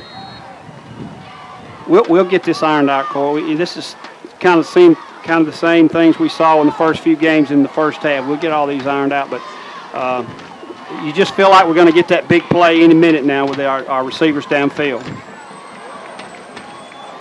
All right, from the 29-yard line on 3rd and 10, big play for this offense. They're coming, everybody. They are coming. Here they go. Good job. It's over the head of Reeves. He had Reeves open. He had a step on the defensive back inside the 20, but it sailed on him a little bit. He had to get rid of it pretty quick, and it's going to bring up 4th down. Yeah, well, it looked like Reynolds was coming in to kick, but now we're going for this. Hey, good pickup, good read there on the all-out blitz by Larson, and he had him open. He just overthrew him again. We're going to get this down in a minute because Oak Grove's been very fortunate so far, Corey, to keep us from having a big play across the middle. And Petal kind of in that no man's land just inside the 30 on 4th down. They're going to go for it, 4th and 10. Barkran will dump it off, and he had it there on the screen. He was under a heavy rush. It is batted down, incomplete. It's going to bring up, a change in possession. So Petal goes down the field all the way to the Oak Grove 29. They can't get any deeper than that following the punt, and they turn it over on down. So the Warriors will take over now at their own 29 with 6 minutes to play in the second quarter, and we have a Heat timeout. Kyle, what was the thinking there going forward on 4th and 10? We're just a little too far out of field goal range? I don't see him down there, do you? He may have gone in. He may have gone in early for the half. So we apologize. Kyle's not on the sideline. Thought he was. I'm here. Okay. Coach, I guess he wanted to get the touchdown. Great field position that we had. There would have been a 48-yard field goal attempt. I mean, we try to get this momentum swing. We just can't hit a bit. All right, Kyle, we appreciate it. So as we're on the field here, we have a commercial timeout. Tommy, great ball game, all we can say, kind of back and forth. It's like a prize fight. Everybody tries to sustain their punches that they take, see what they can do. Oak Grove scored first. They struck first in this game. Like I said, in all but 2 of the games, Petal's accustomed to having to come from behind, if you will. Yeah. So Oak Grove scoring first is not the end of the world. It is only 7 points. But what do you think they need to do here defensively? Well, the last 2 series, we've been pretty good on defense and stopping them, but Kurt McCarty is just having an exceptional game so far. He's been so cool and calm and poised in the pocket and making some throws. And like that throw that he made a while ago really should have been, even though he threw off his back foot, he was under heavy pressure from Buckley coming from the left side, and he was able to somehow or another get that ball off. And fortunately for Petal, he didn't make a good throw. But I just feel like defensive, we just got to keep what we're doing right now and keeping the pressure on McCarty, because if you don't put pressure on him, he's already shown he can make plays.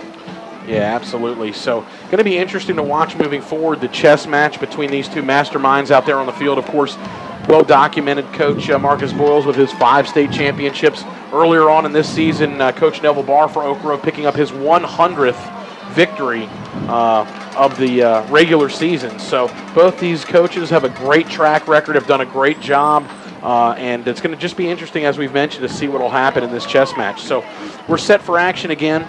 If you're just joining us, Oak Grove leading 7-0. The Warriors with the football on their own 29-yard line. There's 6 minutes to play in the second quarter, moving from the left to right here on your dial.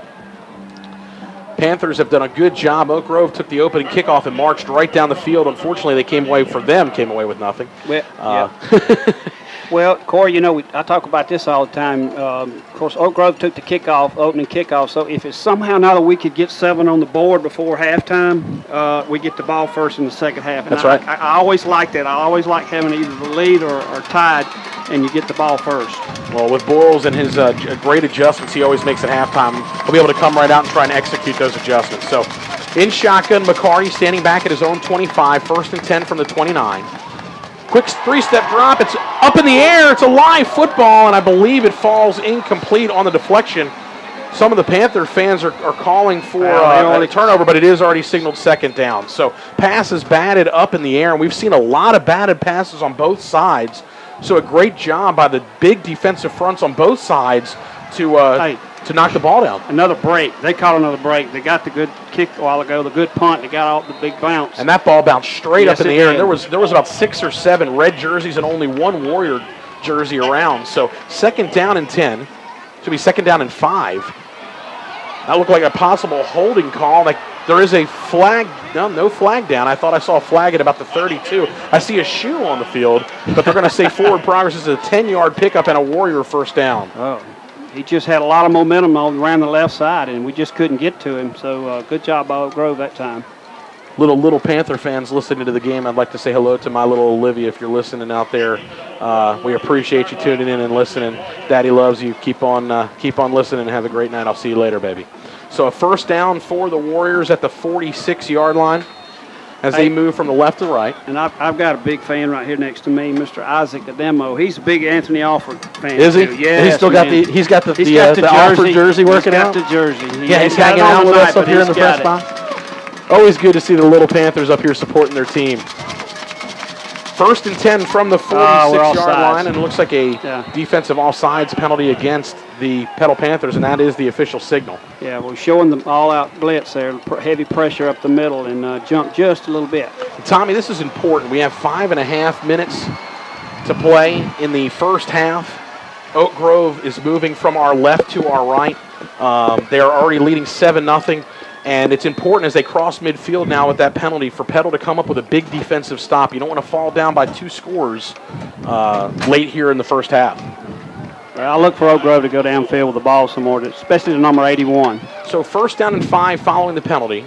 Handoff on the left side. Wow, that was a huge hit. There is a flag down on the near side.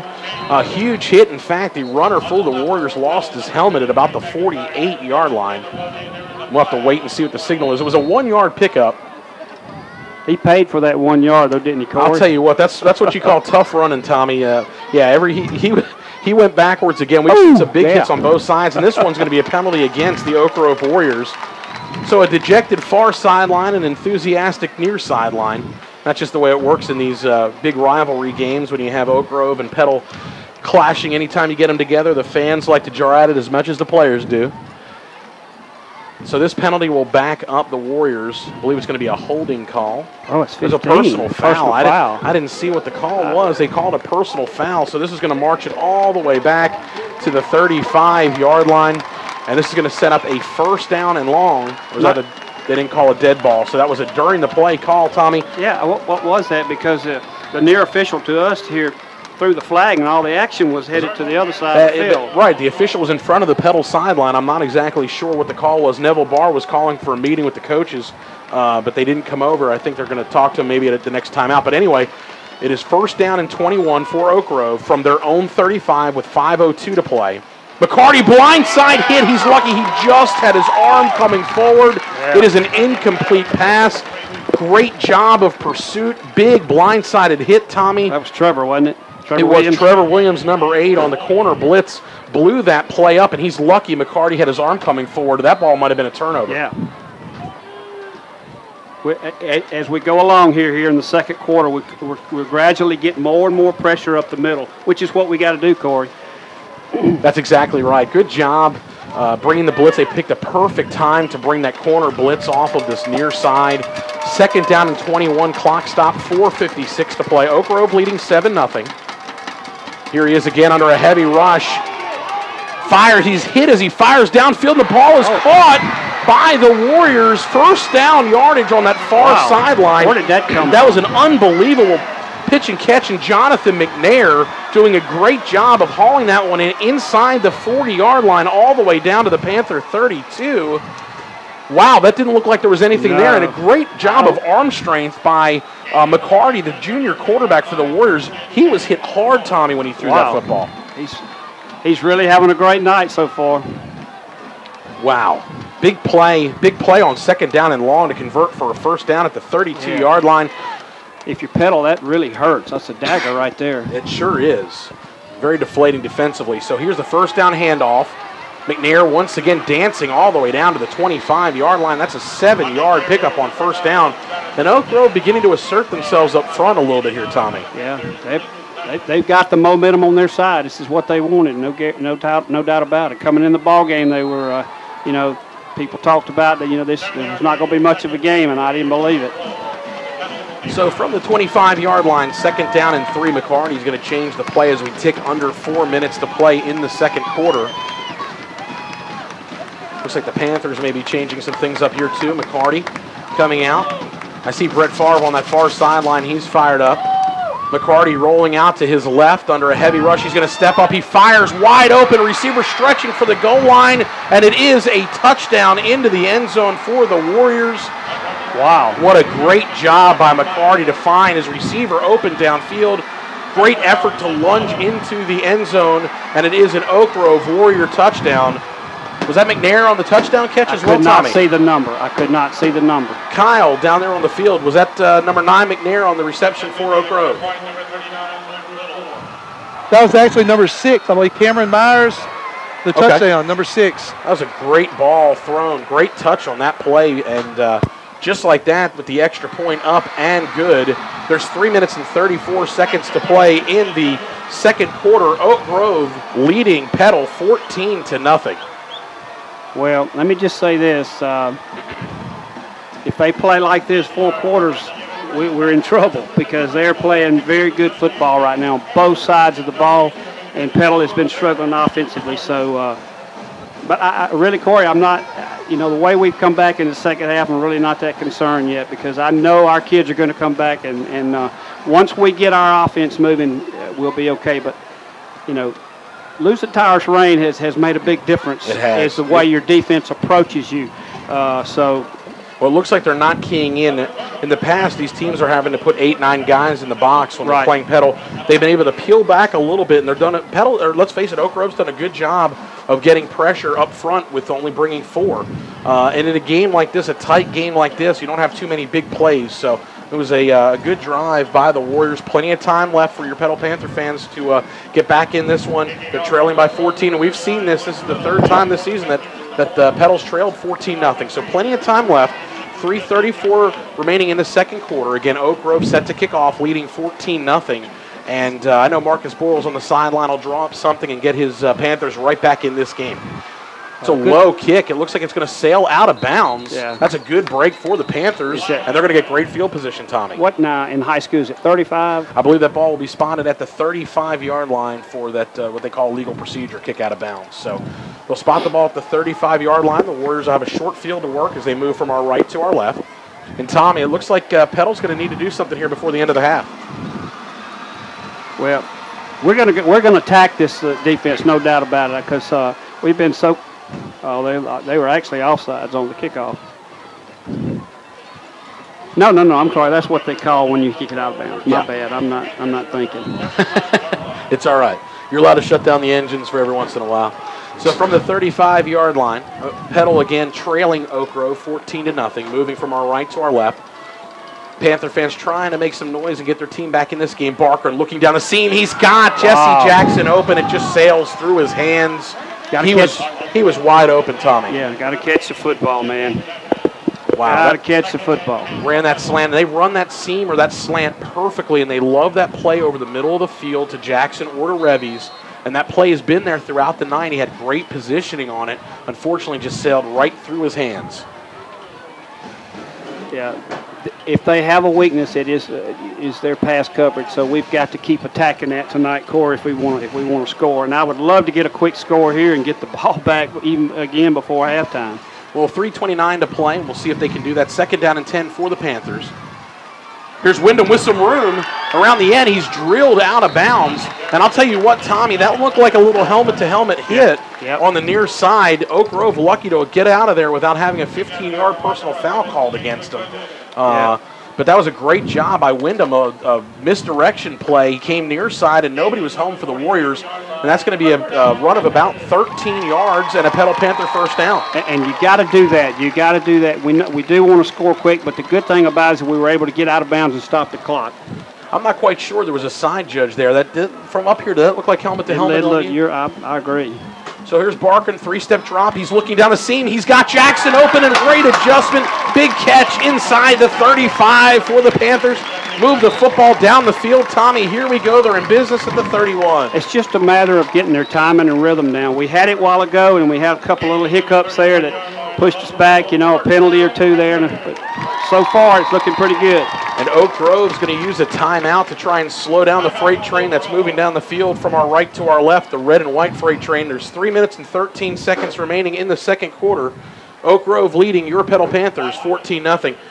Well, I'm one of those that look ahead. I like to look ahead. You got 3:13 left. If you could score quick here, Corey, you still got all 3 of your timeouts left. You kick it in the end zone, make them stop it at the 20, start at the 20, stop them on 3 downs, and we might get the ball back in. I know I'm getting a little ahead of myself here, but I just feel like once Petal gets in their rhythm, that we'll be okay. Oak Grove is playing inspired and great football tonight. They are, and we're going to have to do that to win. You're right, Tommy. Well said. And let's face it, the next points scored for either are going to be huge, because if Petal can score, obviously they're right back in this ball game. But if Oak Grove should score next and Petal falls 3 scores behind, it could get tough. And let's look at some other things now. Petal, of course, has been an offensive juggernaut of recent. 28 points last week was one of their fewest point production, of the year. Points they put up on the board. Having trouble talking too. That's all right. But Oak Grove now set. Too many of them wings, man. That's probably the thing. And we want to send a thank you again to Winged It for supplying food along with Dickey's Barbecue, getting us spoiled. And that Mountain Dew down the end of the table's got my name on it. That'll be at halftime. But Oak Grove now is almost through about almost 8 quarters now of playing time without giving up any points. They pitched a shutout last week. Sure did. Through the first half, and they didn't allow anything in the fourth quarter of the game before that. So good job by this defense. Let's see if the Panthers can march it down and try and get in the end zone here. Just outside the Warrior 30, moving from our right to our left, 3:13 to play in the first half. Handoff inside to Wyndham, breaking tackles all the way down to the 25. A good hard run, gain of 6. Yeah, the left side linebacker there was coming on a blitz, and we hit it just right there where he would have been. So good job that time. Good play call. It was, and it looks like Petal's going to go in a little bit of a hurry up here, try and keep this Oak Grove defense on their toes. Yeah, I think Marcus is thinking the same thing. I want to get this thing in the end zone, and we've got these 3 timeouts left and get the ball back. We're down to 2:40 to play here in the second quarter. 14-0 Oak Grove, but Petal is driving. They have the ball 2nd down and 4 at the Oak Grove 25. Wyndham trying to get around the end and just can't do it. And Braley for Oak Grove, we called his number several times tonight. It's only a 1-yard pickup, and unfortunately your backup running back Wyndham now is limping as he's going to come off the field. Yeah, Bo Waits is going to check in now. I think he kind of might have turned his ankle a little bit on the ankle tackle. So 3rd down and 3 for the Panthers. Ball spotted at the Warrior 24. They need to get to the 21. Coming in with a blitz, looks like. They're bringing the house. They got him to jump off sides. There's the flag. It's going to be a free 5 yards, Tommy. That's your best friend on offense is the 5-yard defensive penalty. So instead of having 3rd down and 3, march the ball now down to the 19-yard line of the Warriors, and it's an automatic Petal Panther first down. Good job, Larson. He saw that they were fixing to bring a lot of heavy pressure up the middle and did the hard count. Got them off sides, first down. You're right, Tommy, and that's one of those things that you can't really teach. It's kind of instilled in these kids, and Barker did a great job. He recognized the blitz. He went to a slower count, was able to go to a hard count and draw them off sides. So he got the free 5 yards to move the chains. put the ball at the 19-yard line, first down and 10 for the Panthers as the clock is running down to 1:45 to play in the second quarter. Again, Oak Grove leading Petal 14-0. Handoff. Bates. Bates has got room just inside the 10-yard line. They're going to spot him about a yard shy of the first down. Good job. Hey, this is a great job by our offensive coordinator of play calling, because they keep trying to bring pressure up the middle, and we keep popping it on the left and right side. Good job by our offense. Well, they did a good job of that misdirection, and when Waits sprinted out there, you could see that green grass open in front of them. Second down and 1 from the 10-yard line. This is going to be about a 2, maybe a 3-yard pickup again for Bo Waits. Inside the 8. Tommy, that's good enough for a Panther first down with 1:07 to play in the second quarter. Good job by Bo Waits. I mean, you know, we talked about this week when I talked with Coach Bowles. I said, Waits and Wyndham have got to step up tonight and make some plays with Tower South. Absolutely.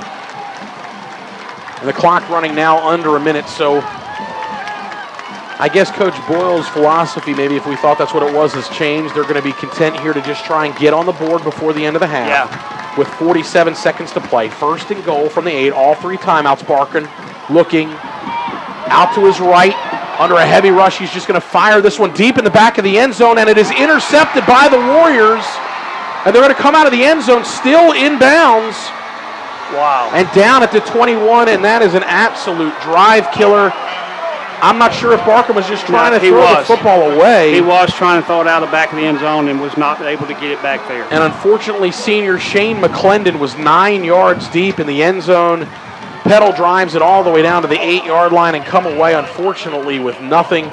Oak Grove with a huge defensive turnover at the in the end zone, so that'll bring it out. They returned it out. It was shocking to see him bring it out of the end zone. I guess he was out of bounds several times. They're coming up the sideline. So that's what I was looking while in between that call. I was trying to look. I'm looking at the replay up on the board, and I'm also looking at the side judge, but they did not signal him out of bounds, so they spotted at the 21-yard line. First down. Warriors take over with 30 seconds to play, and McCarty will just go ahead and take a knee here, and both teams will be content to take it into the locker room. So that's going to do it for the first half of Petal Panther football. Our score at the end of the first quarter, or excuse me, at the end of the first half, it looks like it's going to be 14-0. We have 15 seconds left on the game clock, but Coach Boyles is content to just let this one run out, as is Neville Barr. So they're not going to make the kids snap it again. The ball's going to be spotted just inside the 20. 3, 2, and 1, and that will do it. That will do it for the end of the first half. Our score, Oak Grove 14, your Petal Panthers nothing. You're listening to Petal Panther football on 93.1 WGDQ. We'll be back with our halftime right after these words from our sponsors.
Field here, our score at halftime, 14-0. The Oak Grove Warriors are out in front of the Petal Panthers. It's been all Warriors in the first half. Unfortunately, Petal unable to get on the board here. Again, 14-0 Oak Grove, our score at the half. Along with Tommy Hudson, he'll be along shortly. I'm joined now by Kyle Britt. Kyle, what was your take on that first half for the Petal Panthers? Just a couple of miscues on defense led to some big plays by Oak Grove and some missed opportunities on offense. We had the ball after the botched punt at the 29-yard line, could not score, and then we drove it down to about the 8-yard line right before halftime and turned the ball over. Oak Grove taking advantage of their opportunities and Petal not. Tommy and I spoke early when we came on the air about the keys to the game, and of course for Petal it was limiting turnovers. Driving down the field, trailing 14-0, getting a little bit of that momentum back. Talk a little bit about the interception at the end of the first half there, and how much of the momentum that really deflates after you drive down the field. Looked like Barker on a first down play, first and goal from the 8-yard line, rolling out to his right. Looked like he maybe was trying to throw the ball away. Unfortunately, threw it about 9 yards deep and it was intercepted. Yeah, he was rolling to his right. He was moving backwards a little bit. The original pass patterns, I'm sure, broke up and didn't come to be, and he was looking to possibly see the back of the end zone. And obviously, Jesse Jackson went up for an attempt, but there was two guys around him, and the guy in front intercepted the pass. And that would have been huge if we could have scored there. It would have made a one-possession game, and we get the ball to start the second half. So we would have the opportunity to drive down and tie it up. Well, now we're 2 scores down, and we're kind of like we mentioned, against Madison Central and against Brookhaven. That's right. And Tommy and I talked again when we came on the air also about the importance of the loss, how huge the loss of Tyus Rain for this ball game was going to be. It seems like Oak Grove is really keyed in on not pressuring the line of scrimmage so much and bringing 8 or 9 guys into the box, only bringing 5 or 6 at a time up there and dropping back into coverage. Is it apparent down on the field as well that Rain has really been missed in this game? It is, obviously, that he's been missed. We haven't been able to establish the running game. We didn't even get many positive running plays until that last drive when John Wyndham had a run of about 13 and Bo Waits had a run about 8 yards right there. That's just something we have to do in the second half. We have to fix things. I'm sure Coach Boyles will make adjustments, and he'll put players where they need to be. And our defense, I don't want to fault them too bad. They're not played too terribly bad, but they gave up 2 big plays. I mean, they had it. Was it second down and 20? Second down and 21 when they had that 35-yard completion downfield, right? That moved the chains and led to that touchdown. And that's the difference really between the two. Petal's been unable to make any big plays offensively. I mean, Jesse Jackson had one big catch for about 20 yards, but the other time he made a big play, it was called back by penalties. Oak Grove, other than one false start, they played pretty flawless. That and the interception, but that interception was a good throw and pass. I mean, you couldn't fault McCarty on that. It was just a great play by the Petal defender, Taylor Wilson. Well, I imagine, as I mentioned in the second quarter, Oak Grove comes into the game. They're 1-0 in the district. They beat a Forest Hill team that is down. But they are 5-0 on the season. Regardless of who they've played, they are 5-0. And I think that they may have felt a little disrespected coming in. Again, not ranked in the top 10 in the state, not ranked in the top 5 in the state in the district, or Division 6 rather, 6A rather. I think they might have felt a little bit disrespected. They sure are playing like they had a chip on their shoulder. They had a little bit of swagger tonight, and have really taken it to Petal. Anytime in a rivalry game, when you got a team that's underdog, which I want to say the Oak Grove is underdog. They came in, the lower rank. The lesser ranked team of the two, and they come out ready to play. It's kind of like a boxer. When people expecting one person to get the knockout early, they hit us early and kind of stunned us, and we're going to have to fight back and try to win this by decision, by scoring and tying it up, and possibly win the game in the fourth quarter. Yeah, and of course, the good thing for the Panther fans, if you're listening out there, Oak Grove leading 14-0. You have a magician in the locker room by the name of Marcus Boyles.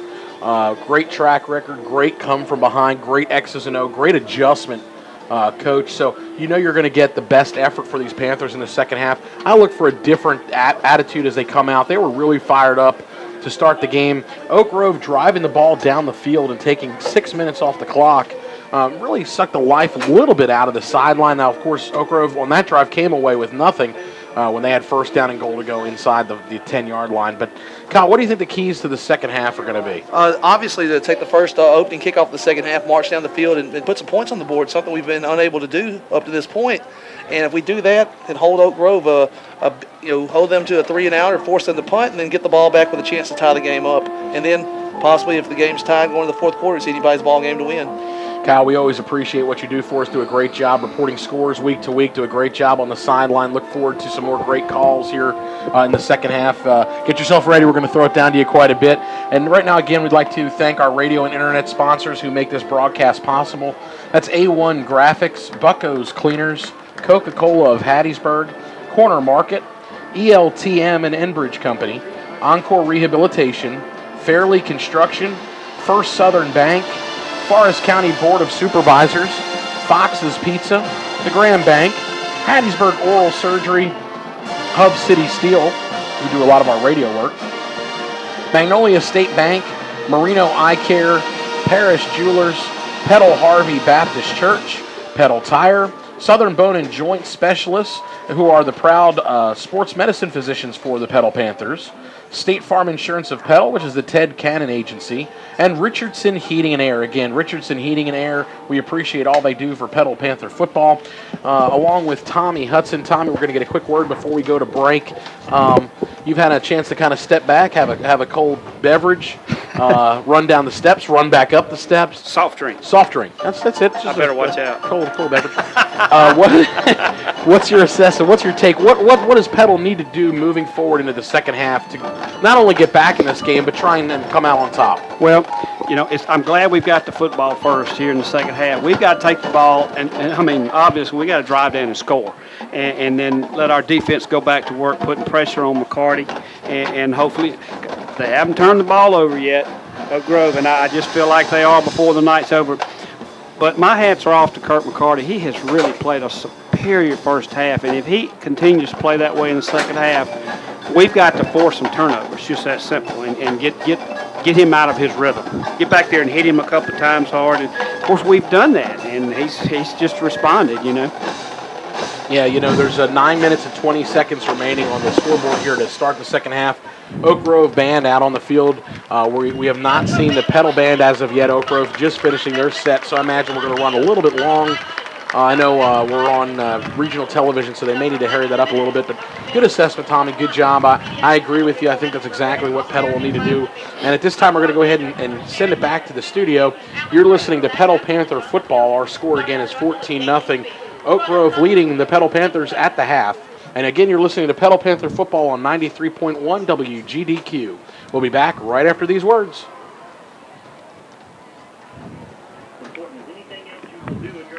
Barbara, thank you.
2. Back alongside Tommy Hudson, I'm Corey Tater. Kyle Britt will be along shortly. It's halftime here at Petal High School. Our score, Petal Panthers trailing Oak Grove 14-0. A little stunned here on the sideline for the Petal Panthers, Tommy. All Oak Grove, we talked about it, unfortunately, in the first half, and a big turnover late in the end zone by the Panthers as it looked like they were about to go in. First down, goal to go at the 8-yard line. And we're about 3.5 minutes away from football. What do you think the last few things Coach Boyles is saying in the locker room at the half, trying to get his team ready to go? Well, I think Marcus is telling them right now, guys, we're doing the things. We can move the ball on this team and we can score on this team. We've just got to finish our drive. We haven't finished our drives. We're getting behind the chains a couple of times. Really hurt us, and got to catch the football. We've had the couple that could have been caught, but that's going to happen too, because Larson puts a lot of zip on that ball, which you really want him to, because you don't want it to get picked off.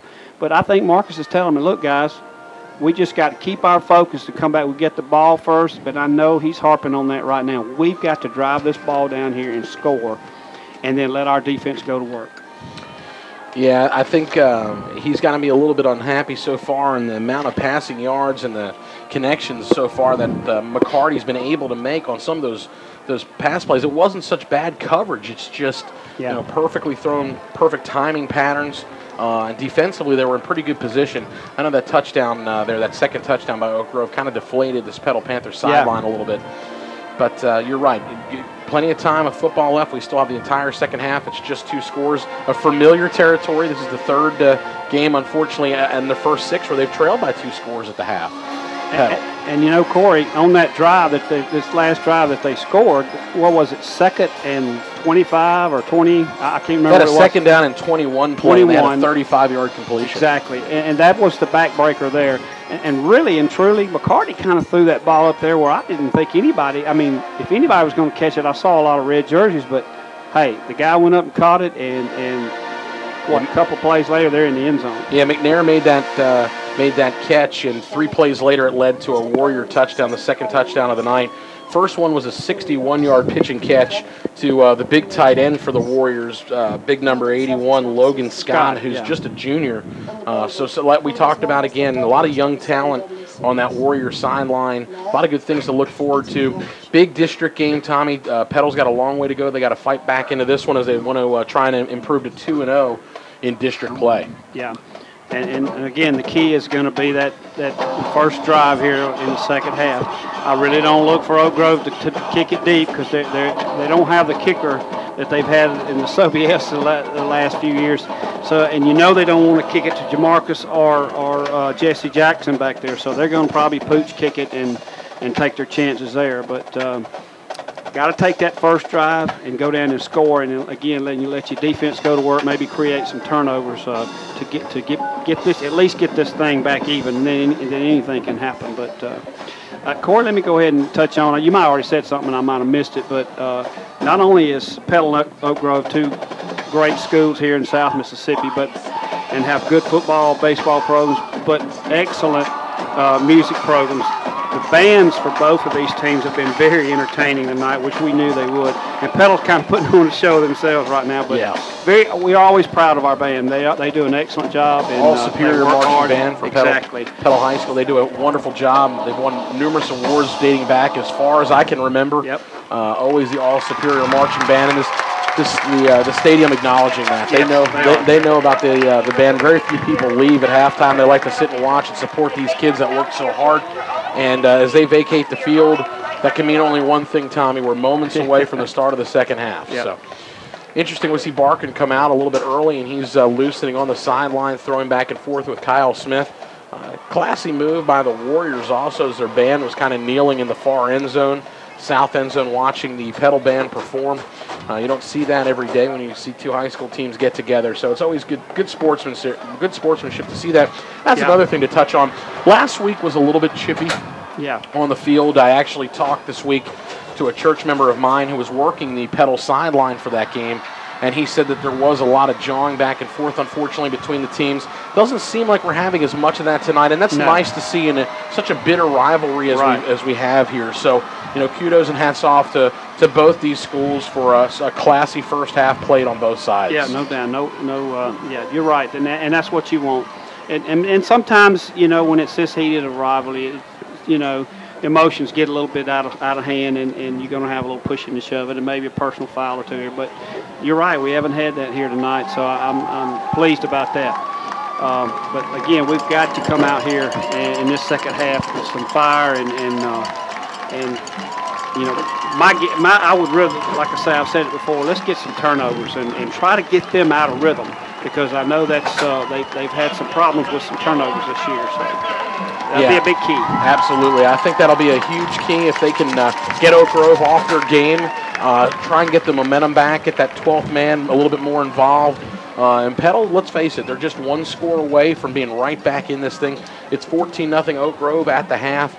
Teams are out on the field stretching, 3 minutes on the clock ticking down, so we're down now under 3 minutes to go to the second half.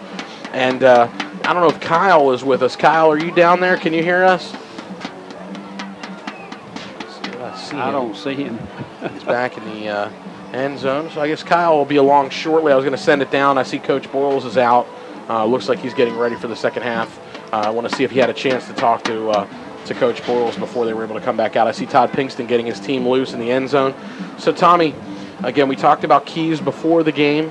Let's change that now that Petal's kind of dug themselves a little bit of a hole. They trail 14-0. What are the keys here early on to get back in this one? Well, I talked about we need to score on this first drive, but be patient. Don't try to do something, out of ordinary. Just do what you've been practicing, so far this year, and execute. You execute. Don't get ahead of yourself, and then things will fall into place. And I think Larson, he's thrown a couple of balls that were a little high. I understand that, but that's going to happen. Like I said a while ago, that's going to happen with Larson. I like the way he steps in that pocket, though, with so much poise. And if we just take our time, we got plenty of time to come back and get this thing tied up and then go from there. But I think, your biggest thing right now, let's get this thing tied up and then see what happens after that. Again, before we come back to start the second half, congratulations, a big congratulations to this week's Academic Achievement Panthers for the week. Haley Upton and Samantha Gibson, both are students here at Petal High School. Again, congratulations to both Haley Upton and Samantha Gibson. Great effort in the classroom, and you are the Panther Academic Achievement Panthers of the week. So great job by you two. Keep up the good work. If you're out there listening, strive to be one of our Academic Panthers of the week. We'll be happy to broadcast your name on the air, and it's just another great thing is Petal known so well for their athletics, but let's talk a little bit about their academics and what a great job they do around here. The word everybody in the state of Mississippi looks up to Petal. They do such a wonderful job from the top down. Just a well-run school, great folks here at the school, from the superintendent down. They do it the right way. Yeah, it all starts with your superintendent, in which we have an excellent one. We had an excellent one before him with Dr. Hutto. Absolutely. But it starts with them, and we have teachers that care. Teachers that care about their kids, and that goes a long way. But not every kid in the classroom has great parents that push them, and so a lot of times it's up to the teachers, and that's what Petal has. Petal has a lot of that, and Oak Grove does too. Let me go ahead and say that Oak Grove has an excellent school system. I think another that kind of that X factor in this school is, you touched on it. Not only do they have the teachers that care, but so many great families here in the community that really do emphasize the importance of the education in the schoolroom, and it's a really good thing to see and see how highly rated this Petal School District is. So every week we announce these Academic Achievement Panthers, and I'm sure there's plenty of deserving youngsters out there to win these awards. And it's you make a difference in the classroom. Your teachers have acknowledged you, and keep up the good work. Well, I see Marcus down there. I can just see it in his eyes.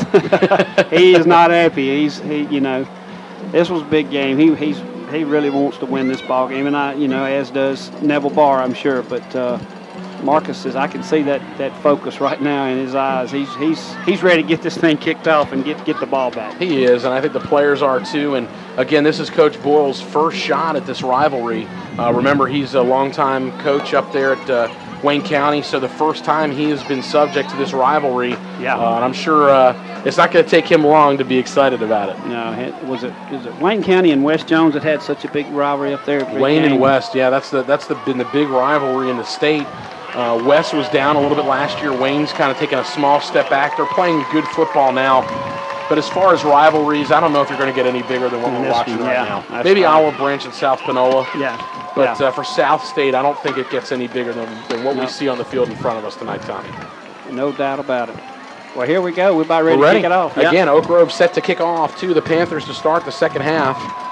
And for the Warriors, kicking off will be Luke Little doing the kicking job. Again, it's kind of weird to call an Oak Grove player. This one's going to go out of bounds again. I don't know if that looked like it may be part of the game plan, Tommy. He looked like he aimed that way. He really did. You're right. That ball nearly reached the front row of the stands. That was over behind the players. So we'll take the ball at the 35 to start. So Petal will be moving from your right to your left on your dial, trailing 14-0 as we set to start the second half of action. Petal looking for a big offensive series here to get back in this one. Well, I apologize to our fans tonight. We weren't able to get any statistics on Oak Grove for their first 5 games, and so. But I guarantee you, they've probably had some problems with return yardage. So, because that's just that ball was intentionally kicked out of bounds. Yeah, Oak Grove's broadcast crew not here this evening, so we're unable to get some stats here on the near side. Waits across the 40 on the first down, misdirection handoff over to the 42-yard line. It's going to go for a gain of 7. Yeah, keep them honest up there at the linebacker position because you want to keep them up close to that line of scrimmage because he's going to pop another one over the middle here in a minute to either Jamarcus or Jesse. That's a good start for this Panther offense. 7 yards on first down. Right back to him on second down, fighting for first down yardage. Just a little shy. They're going to spot the ball at the 44. It's going to bring up an important 3rd down and 1.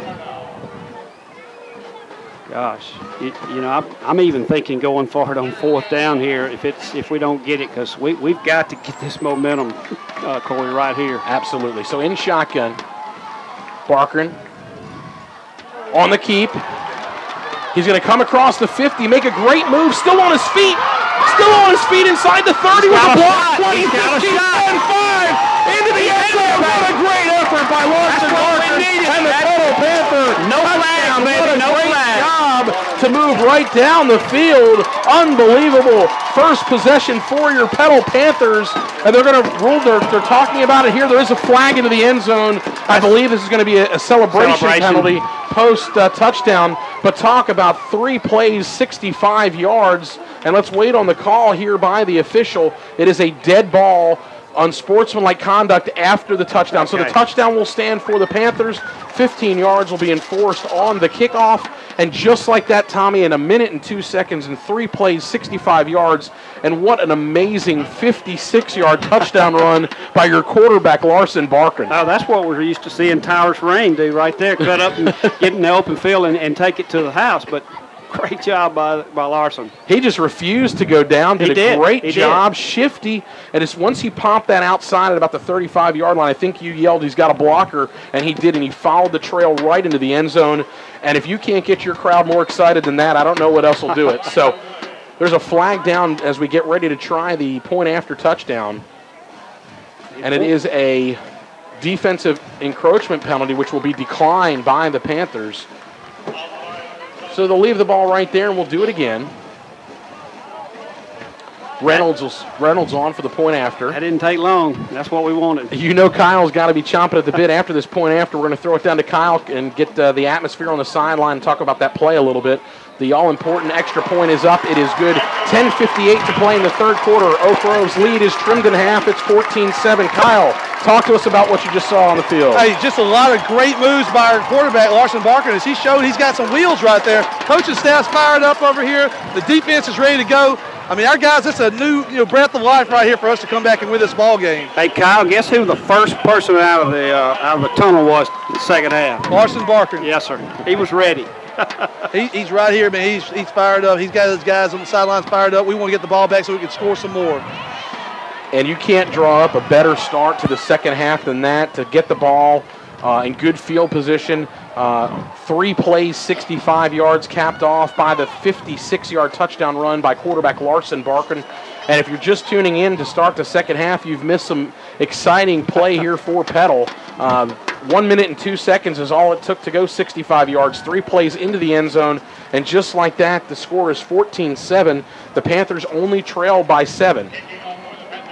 That quarterback keeper was so well designed. I mean, they were really sold out to win them up the middle, and he kept that ball around the right side and just kept. He just kept breaking tackles. You felt like he was going to go down at any time. He just kept going. Anytime. So kicking off now from the 25 following the penalty. Reynolds with a good deep kick. It'll come down just inside the 15. Across the 20, 25. Behind a block, still on his feet. Up across midfield and down at the 48-yard line. Great return by Cameron Myers into Petal Panther territory. And that goes to show you how big that personal foul call was to move it back 15 yards. Exactly. And a big return of 38 yards on the kickoff. So just like that, you feel like you get the momentum coming back towards you. It is a 36-yard return off the shorter kick because of the penalty. So Oak Grove will start this drive in Petal Panther territory at the 48-yard line. Well, I still believe here in the second half, if we keep this pressure up, we're going to force the turnover on Oak Grove's part. And you can hear the excitement on the sideline. The Panthers are excited about it. McCarty is a handoff inside with some running room. A gain of about 5 on first down. And that was Jordan on the carry. For the Warriors, it's a gain of 5 down to the 43-yard line, so it'll bring up 2nd and 5. Nothing fancy, just got behind those big old offensive linemen and plunged forward for 5 yards. Got to stop that right here. Yeah, big stoppage here needed for the Panthers defense after they just scored. They only have 3 men on the line of scrimmage here, the Panthers do. So, handoff inside, read nicely. Actually, a good job to bounce out of the tackle, it looked like, for just a second. And Jordan will pick up 1 more yard to the 42. It's going to bring up an all-important 3rd down, Tommy. It's 3rd and 4 at the 42. It's big. We got to hold them here and get the ball back while we got that momentum going on offense. Coach Barr for the Warriors calls this positive situation, is what he likes to refer to when you're on the opposing team's side of the ball. He will very often, unless it's 4th down and long, he will often go for it on 4th down. This is what you like. The Petal fans are on their feet. Man, it is loud here tonight. It's 14-7 Oak Grove, 3rd down and 4. McCarty with a flag. There's a flag down. Well, I think it's a man in motion. It is. It is a man in motion penalty against the Warriors. So that's the 12th man here, the sideline for Petal, making a difference. That'll back them up 5 yards, making them have to go just that much further. Put the ball back at the 47-yard line. Tommy, this is going to set up a 3rd down and 9. Yeah, that's big. That's big. Every yard, and you want to push them back that way as much as you can. We just can't let them have a big play like we did a while ago when they had the 2nd down and 21. Got to get McCarty before he can find anybody downfield open. So from the 47-yard line, 3rd down and 9. Big play, this Panther sideline crowd coming to their feet. Fans making plenty of noise. I'm sure you can hear it at home. 3rd down and 9 play. McCarty's going to roll out to his left under a heavy rush. He's hit. He fires back inside. The pass is caught. Broken tackle. 10-5 down inside the 5-yard line. Did it again, didn't it? A little bit shifty inside, but this one's a 1st down. Wow, huge play. And McCarty has shown time and time again when he gets out of the pocket how dangerous he is. Yeah. And I'm watching the replay. He got hit hard as he threw it. It was underthrown just a little bit, but a good job by McNair on the adjustment.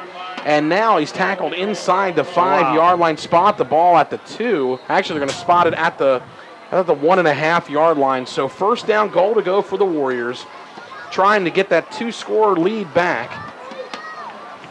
Just what you didn't want to have after you got a lot of exactly a lot of fireworks to start the 3rd quarter. We're under 9 minutes to play in the 3rd quarter. Handoff inside, he's in there, off the block into the end zone. It's a touchdown on the carry.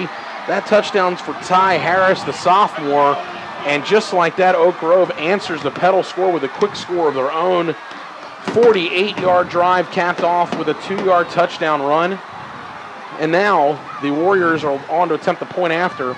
Little trying to make it a 21-7 lead. Well, that's what you do in a game like this.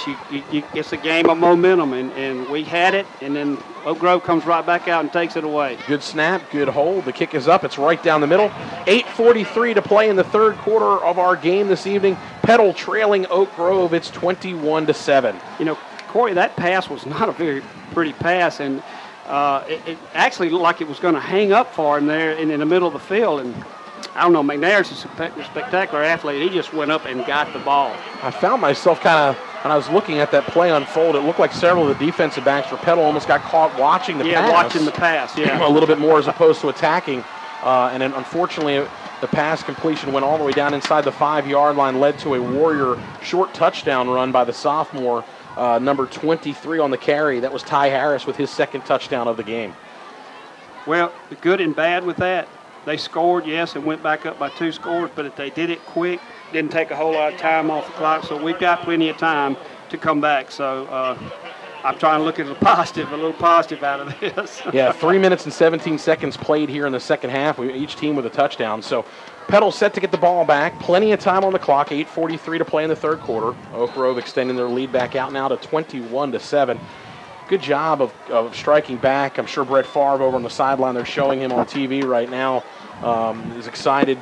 Anytime his team can perform at that high level with these youngsters, I know he gets very excited. Well, McCarty's looking a little bit like Favre on some of those passes that don't look that good. Short squib kick, good bounce for the Panthers. Taken at the 24 by Reeves. He's got a block. If he can get the seam, he cut back outside, and you could see for just a second, it looked like there was going to be a hole. If he kind of stayed forward, he cut back upfield a little bit. But great field position for the Panthers to start again. They're just shy of their own 40. Yeah, and I tell you what, that now you see why they're probably doing these kickoffs. Their coverage is not that great, so I can see now why Neville Barr is not wanting to. He's satisfied with kicking it out of bounds the first 3 times, excuse me. And that may be something to keep an eye on as this game unfolds, just to watch and see what happens with that kicking game for the Warriors. So from the 39-yard line, first down Barkern, 3-step drop, stepping up, firing down the seam, looking for Jackson. It's incomplete, and it will bring up second down. Yeah. Larson is not quite as sharp tonight as he has been, even in the second half. So we got to hope that Larson can get that, because it's been open all night long, Corey. Yeah, that play has been open. It was open there again. It looks like they're just beating them on the seam route. On the coverage for the Warriors that time was John Addison Ford, who's made some big plays, but he was behind just a little bit in coverage. So second down and 10 from the 39. Handoff near side. Waits looking for running room. Not a whole lot doing. It's across the 40. It's a gain of only 2. Yeah, good job by Oak Grove of attacking the football there. Just a lot of white shirts swarming around the ball, because we've been successful with that play at the latter part of the first half. That's the same play that they ran their first play to start that last drive that went for about 7 or 8 yards. So 8 minutes to play in the third quarter. Oak Grove leading by 2 scores, 21-7. Big third down and 8 play from the 41-yard line. Barkern back to pass firing, has a receiver open, and it's just underthrown a little bit. He had Jamarcus over on that far side in Oak Grove territory, but it falls incomplete. And with that, it's 4th and 8, and the Petal Panthers will be forced to punt. Yep, 3 and out. It's not what you wanted. Not after that quick score by the Warriors. They're going to have to rely a little bit heavier on their defense now, as Reynolds will drop back inside his own 30 to punt this football away. Oh, he's wide open over there, too. And if he catches that ball, one move and he's gone, because there was only one defender over there. There's a good kick by Reynolds as it bounces at about the 27-yard line. It takes a Panther bounce. It'll be down all the way down at about the 15-yard line. So good job on specialty teams there for the Panthers. 7:35 to play in the third quarter, 21-7. Oak Grove leading. They have the ball back. Kyle, what's the sense on the sideline down there? I know Petal's trying to fight and scratch to get back in this one. What's the sideline like? Well, we had a little momentum going our side after that Barkern touchdown, but then Oak Grove, with that big play that they made to McNair, I mean, deflated a little bit is the word I would use, but still a lot of time left to play here tonight, and we just gotta keep fighting and get a big stop or force a turnover on defense. Kyle, what's the attitude like of the players after they gave up that defensive touchdown? Were they a little bit deflated, or do they have their heads held up? A little bit down, but it's just one of those deals. I mean, Oak Grove made a play. We just got to make some plays ourselves, something we haven't been able to do. But like I said, still 20 minutes to play in this ball game. And plenty of time, plenty of time left to go. Tommy, Petal has punted the football down to Oak Grove. Oak Grove has the ball at their own 14 to start this drive, leading by 2 scores. Talk about the importance defensively. Sorry, I have a little ice on my tooth. Talk about the importance defensively on this series for Petal. Well, Kyle just said it, and I've already said it several times. We need to force a turnover here on this side of the field. Short side and get another quick score. That would be the ideal thing. But we have got to do a better job of when he is scrambling out of that pocket. Of making sure that our defensive backs turn around, because I think you were right a while ago. 2 or 3 of our defensive backs were kind of looking at where the pass was going and didn't turn around and focus on where maybe they could attack the ball and get the interception. So that's what we've got to do, Corey. We've got to do a lot better job of when he's scrambling and making sure they stay with their man downfield. Absolutely. Again, I'd like to send a special thank you out to Winged It for supplying us with 100 wings up here in the booth tonight.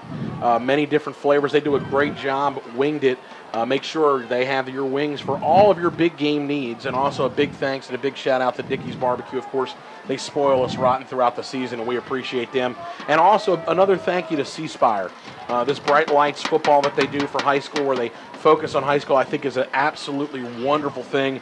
And just an honor for both these schools to be highlighted in this series. Petal, Oak Grove, talked to one of the broadcasters for C Spire, and this was their game on the schedule that they were looking forward to this season. So it's a big honor for these kids. No doubt about it. We're on display here in the city of Petal and our campus and our whole program.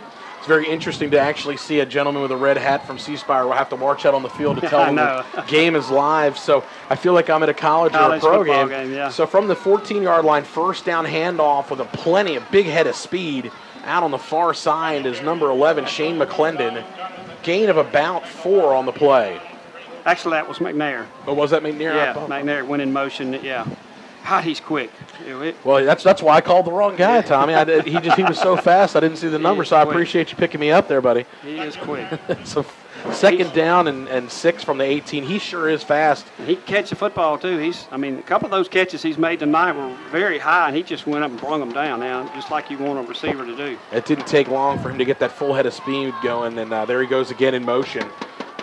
He's going to take it again on the far side. Same exact play call. Just about the same result. He's knocked out of bounds at the 23-yard line. He's going to be about a yard, maybe a yard and a half shy of the first down. It's going to bring up 3rd and short. Very interesting. I'm watching Neville Barr on the screen here on the far side. One of the only coaches I think I've ever seen in high school football, college or any level, to not wear a headset. Yeah. So, but he's doing something right. Well, there's always key points in the football game, and here's one of them right here. 6:49 to go in the third quarter. Got to have a stop here and make them punt the football. From the 22-yard line, 3rd down and 2. Warriors facing 2 yards to pick it up. A little bit of a busted play. Delayed draw inside, read beautifully by the Panthers, fighting just to get back to the line of scrimmage. Forrest Harvey and some others in on the tackle. It's going to bring up 4th down and 2. And from their own 22, Oak Grove is going to punt it back. So a big 3-and-out stop for the Panthers defense. Yeah, brought McNair in motion again that time, but he just stopped right there in front of the quarterback. And McCarty just handed it off to him, but there was no room there. It was clogged up pretty good by the middle of the defensive line. Yeah, back to receive the punt is Trevor Williams. Will stand with his heels at his own 45. I go for the block here. And it looks like they may be coming after this one a little bit. And it's a short kick. Williams with the fair catch called for and made at the 37-yard line. So Petal will take over from there. 6 minutes and 1 second to play in the third quarter. Oak Grove leading your Petal Panthers 21-7.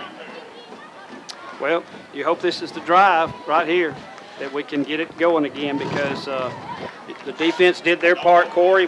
They did what you asked them to do. They stopped them and got us the ball back. So sooner or later, we're going to catch one of those. Well, let me say this. We're going to get a pass over the middle that's going to go for a big play. I hope you're right. It's just been there all night, you know. These teams are so used to coming out and rapid, change of possessions and go. Of course, not only do you have your commercial timeouts for TV, but you also still, because we are in the month of September, you have your heat timeouts. And this will be the last game of the season for those, Tommy. Yep. So also we start moving to those 7 o'clock kickoffs. So that'll be a good thing, get it in a little bit earlier in the night. So 6:01 to play third quarter. Kyle, you down there on the sideline, I would love to get a sense of how the team reacted after that 3-and-out defensively. We're fired up, very fired up. Our offense is huddled up right now. Coach Pinkston and Coach Bulls are giving some instructions. This is a must-score possession right here, I believe. I mean, we have to march the ball down. We got pretty good field position. We just gotta capitalize on the 3-and-out right here. If we do, it's a one-possession game. Anything can happen in the fourth quarter in a one-possession game. You're right, Kyle. We appreciate that. So plenty of time left. We're in the middle of the third quarter, 6:01 to play. Our score again is 21-7. Oak Grove leading your Petal Panthers. Petal with the football, first down at their own 37 as we're waiting for the commercials to wind down so we can get back to action. Just not used to the red. I'm like you, the red cap guy. Being in the college football, you're just not used to it, seeing it at the high school level. So from the 37-yard line, we're getting ready. It's still see the gentleman at the 20-yard line with the red cap on, so not trying to delay anything, just holding up. We're waiting as the officials now are actually looking at him, waiting to know when we're back from commercials. So this game kicked off, Tommy, at 7:10. We're 2 hours into the broadcast, and we still have 6 minutes left in the third quarter. This has a feel of a pro game. Yeah, it does. Just over 3-hour ball game, and that happens a lot when you get on TV. And there's some good and some bad with that. Your players, of course, get a little bit more rest in between plays. But the bad thing is sometimes when you get momentum and you want to get right back out there and get your offense or your defense on the field, sometimes you have to wait for these commercials to come back. Yep, it can definitely slow the pace of the game down, and that's what they have to do to get their sponsors time and everything. We understand that, but yeah, it can slow it down a lot when you have that long of a timeout. So here we are. It looks like we're about ready. We're back from break, apparently. Yeah, he's still standing there. He's still standing there. The players are out on the field. We're waiting.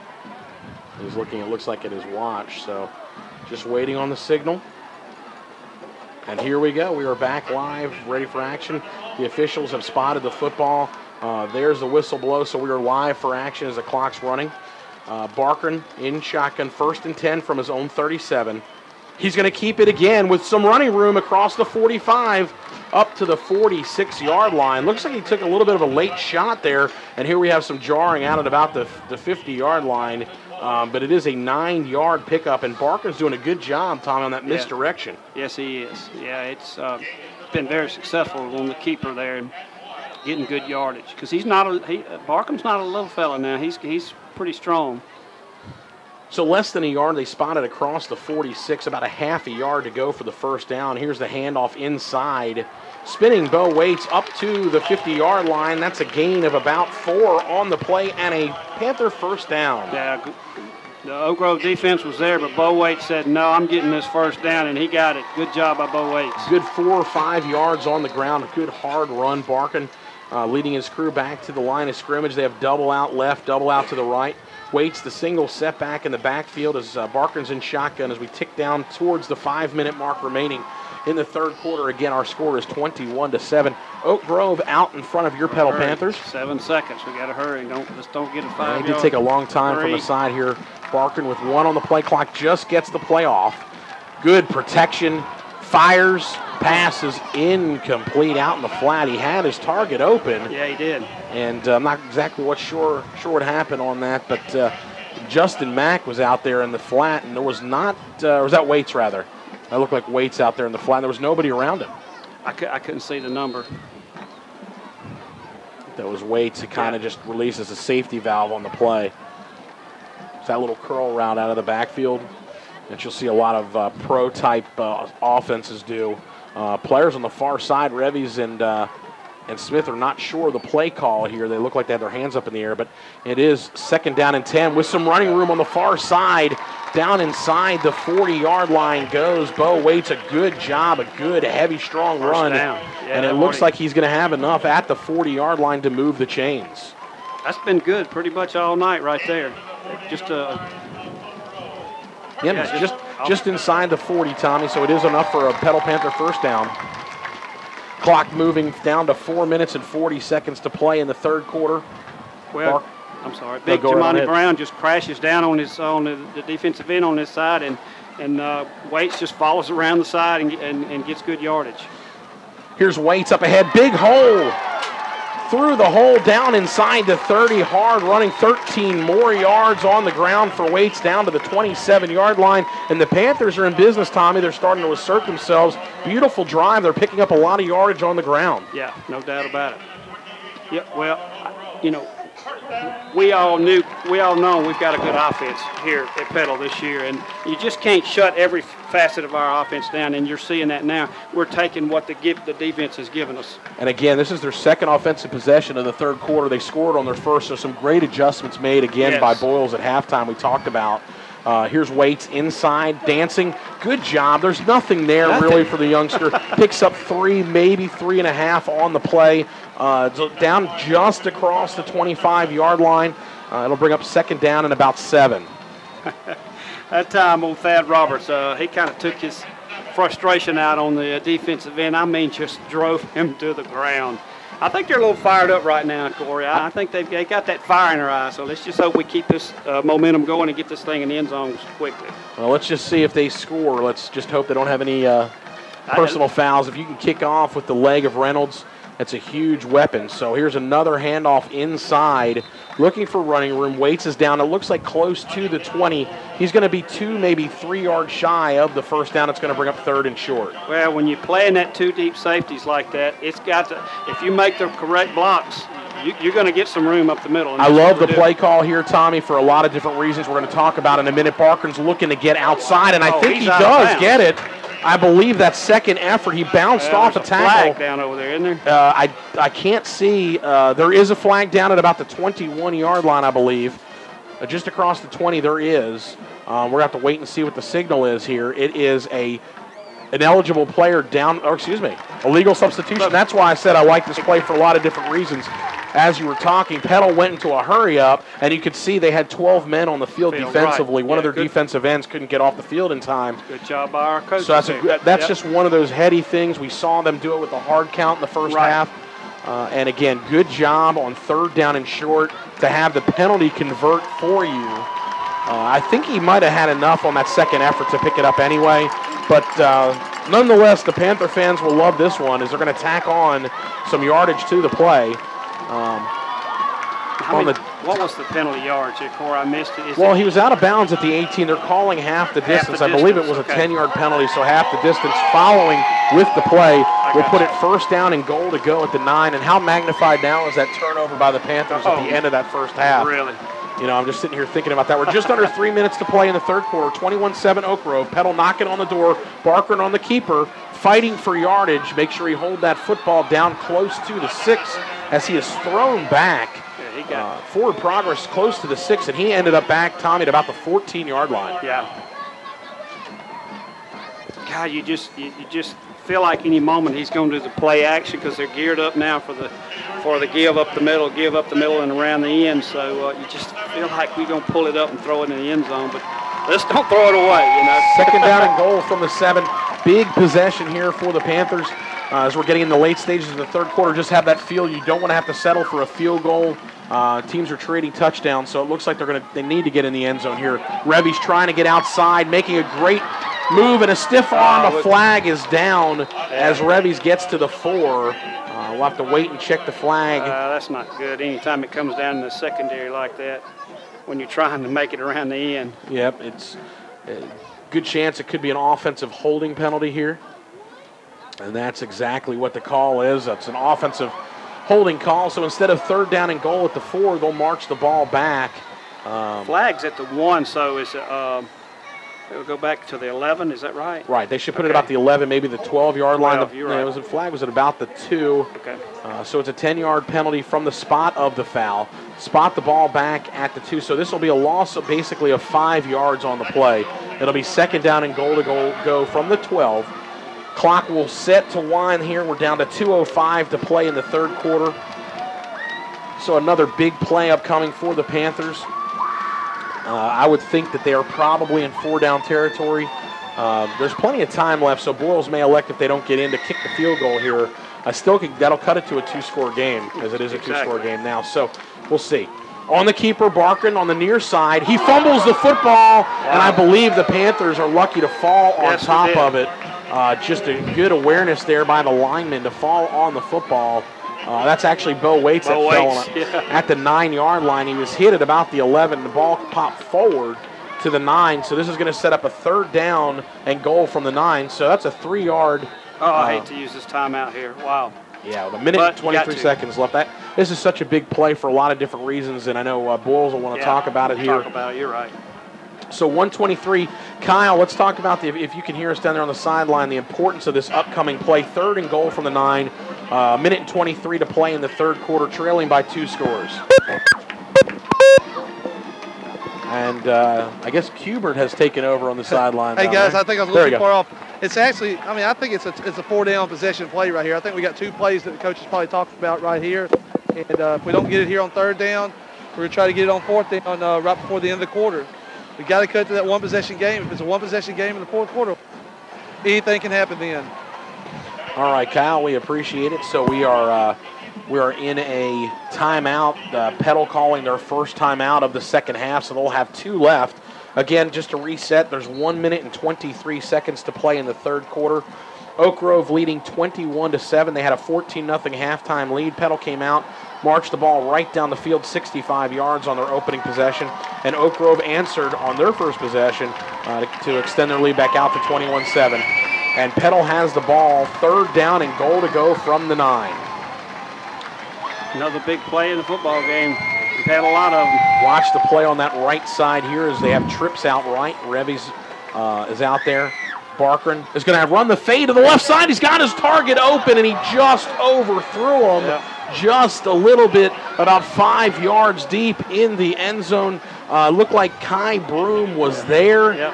He went up to try and bring it in, and unfortunately just sailed over his hands. And as I mentioned to you earlier, I thought maybe they would go ahead and elect to try and put the points on the board with the entire 4th quarter left to play. Lots of time. This is a very important field goal, though. This will be about a 25-yarder for Reynolds on 4th and goal from the 9. Good snap. Good snap, good hold. The kick is up, and it is right down the middle, Tommy. Our score now with 1 minute and 12 seconds to play in the 3rd quarter. Oak Grove 21 and Petal 10. You know, you got to take the points when you got a chance. We didn't want to go down there and come up empty and I know it's still a 2-score game, but got to get any kind of points is good right now. That's right. So still a 2-possession game. A lot of time left on the clock. Petal has the defensive capabilities to stop this Oak Grove team, and that's what they're going to need to rely on, is to rely on this defense to try and get their offense the ball back. Yeah. Well, my mind went blank here. I can't remember who we were playing earlier. Was it Brookhaven had a lot of problems? Oh, yeah, they had a lot of fumbles before they, like 10 in 3 games. Yeah. And I just feel like Oak Grove's going to make a couple of crucial turnovers here in the last quarter. I don't know. I just feel like that could be something that can turn this game around. We just got to keep playing hard.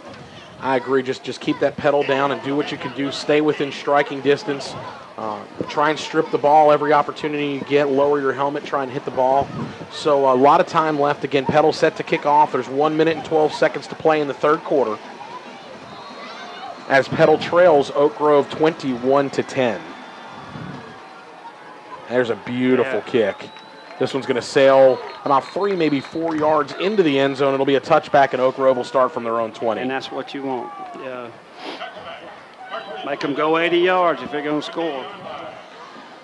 That's right. The only bad thing about that is, just more time to tick off the clock, but you got to hope your defense can step up here and make some plays. Well, the key is Carty's having an exceptional game tonight. I mean, he's really played well, and we have got to keep the pressure up. Just keep it up, and eventually good things will happen, because I just feel like he'll turn the ball over. I think you're right. So here we go with 1:12 to play from the 20. McCarty in shotgun.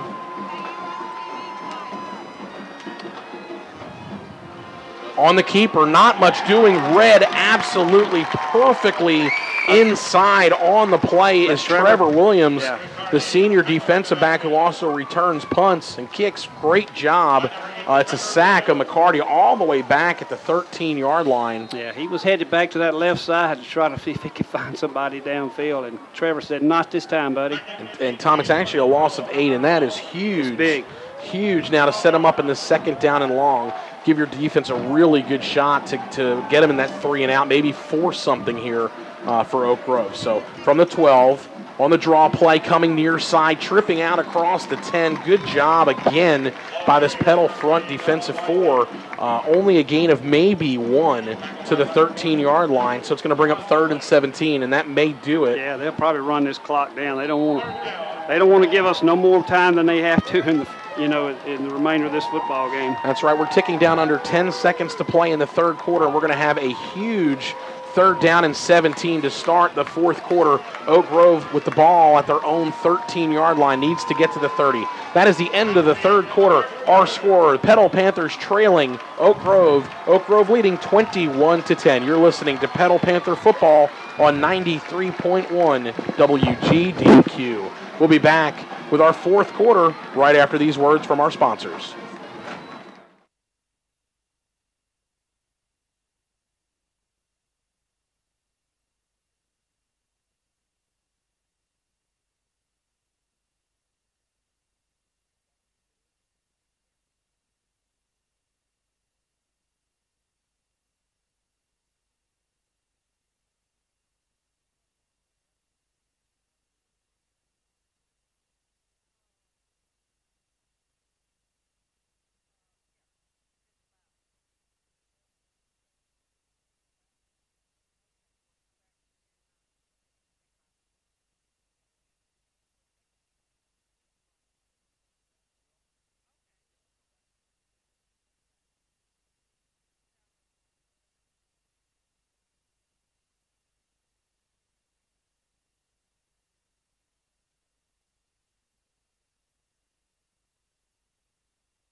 Three, two. Back here at Panther Stadium, sorry for that feedback there, along with Tommy Hudson and Kyle Britt, I'm Corey Tater. We are set for the 4th quarter of action. Your Petal Panthers trailing 21-10, but they have Oak Grove set up, Tommy. It's 3rd down and 17 for the Warriors with the football, but they have the ball at their own 13-yard line. Yeah, well, I look for Neville to come up with something here because I don't know, maybe not. He may be a little conservative. Being that his defense has played pretty good majority of the night, he may just kind of be a little, not taking any chances right here and punt it out of there. Well, it should be interesting to see what happens. Huge play again. It's 21-10 Oak Grove with the lead, moving now from our right to our left. Panthers trying to force a 4th down to get the ball back. They have the entire 4th quarter to work with and 2 timeouts. Trying to get back in this when they trailed 14-0 at the half. And I see the gentleman from C Spire, Tommy, signaling us ready for play. The officials have spotted the ball. The whistle blows. The 4th quarter is underway. So McCarty with trips out to the right side. He's going to roll that way under a heavy rush. He's hit and dropped back at the 6-yard line. Forrest Harvey in on the tackle on the sack along with number 42, Jamon Butler.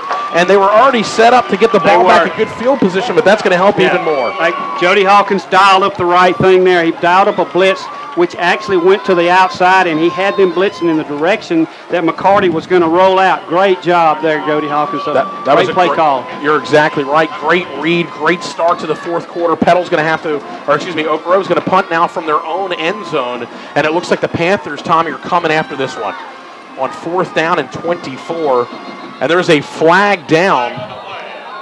Big collision in the end zone there with the punter. We'll have to wait and see what this flag's for.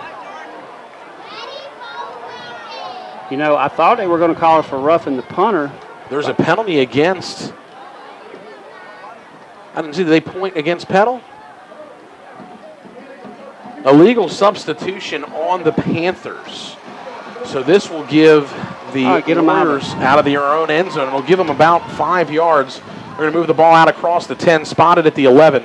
So it's still 4th down and 19. Well, we must have got just a tip of the punt because we actually roughed the punter on that. They did. They didn't call it. I don't think the officials saw that or something. I'm not sure, but it was a dead ball. They did whistle it. So under a heavy rush, low punt, line drive, kick.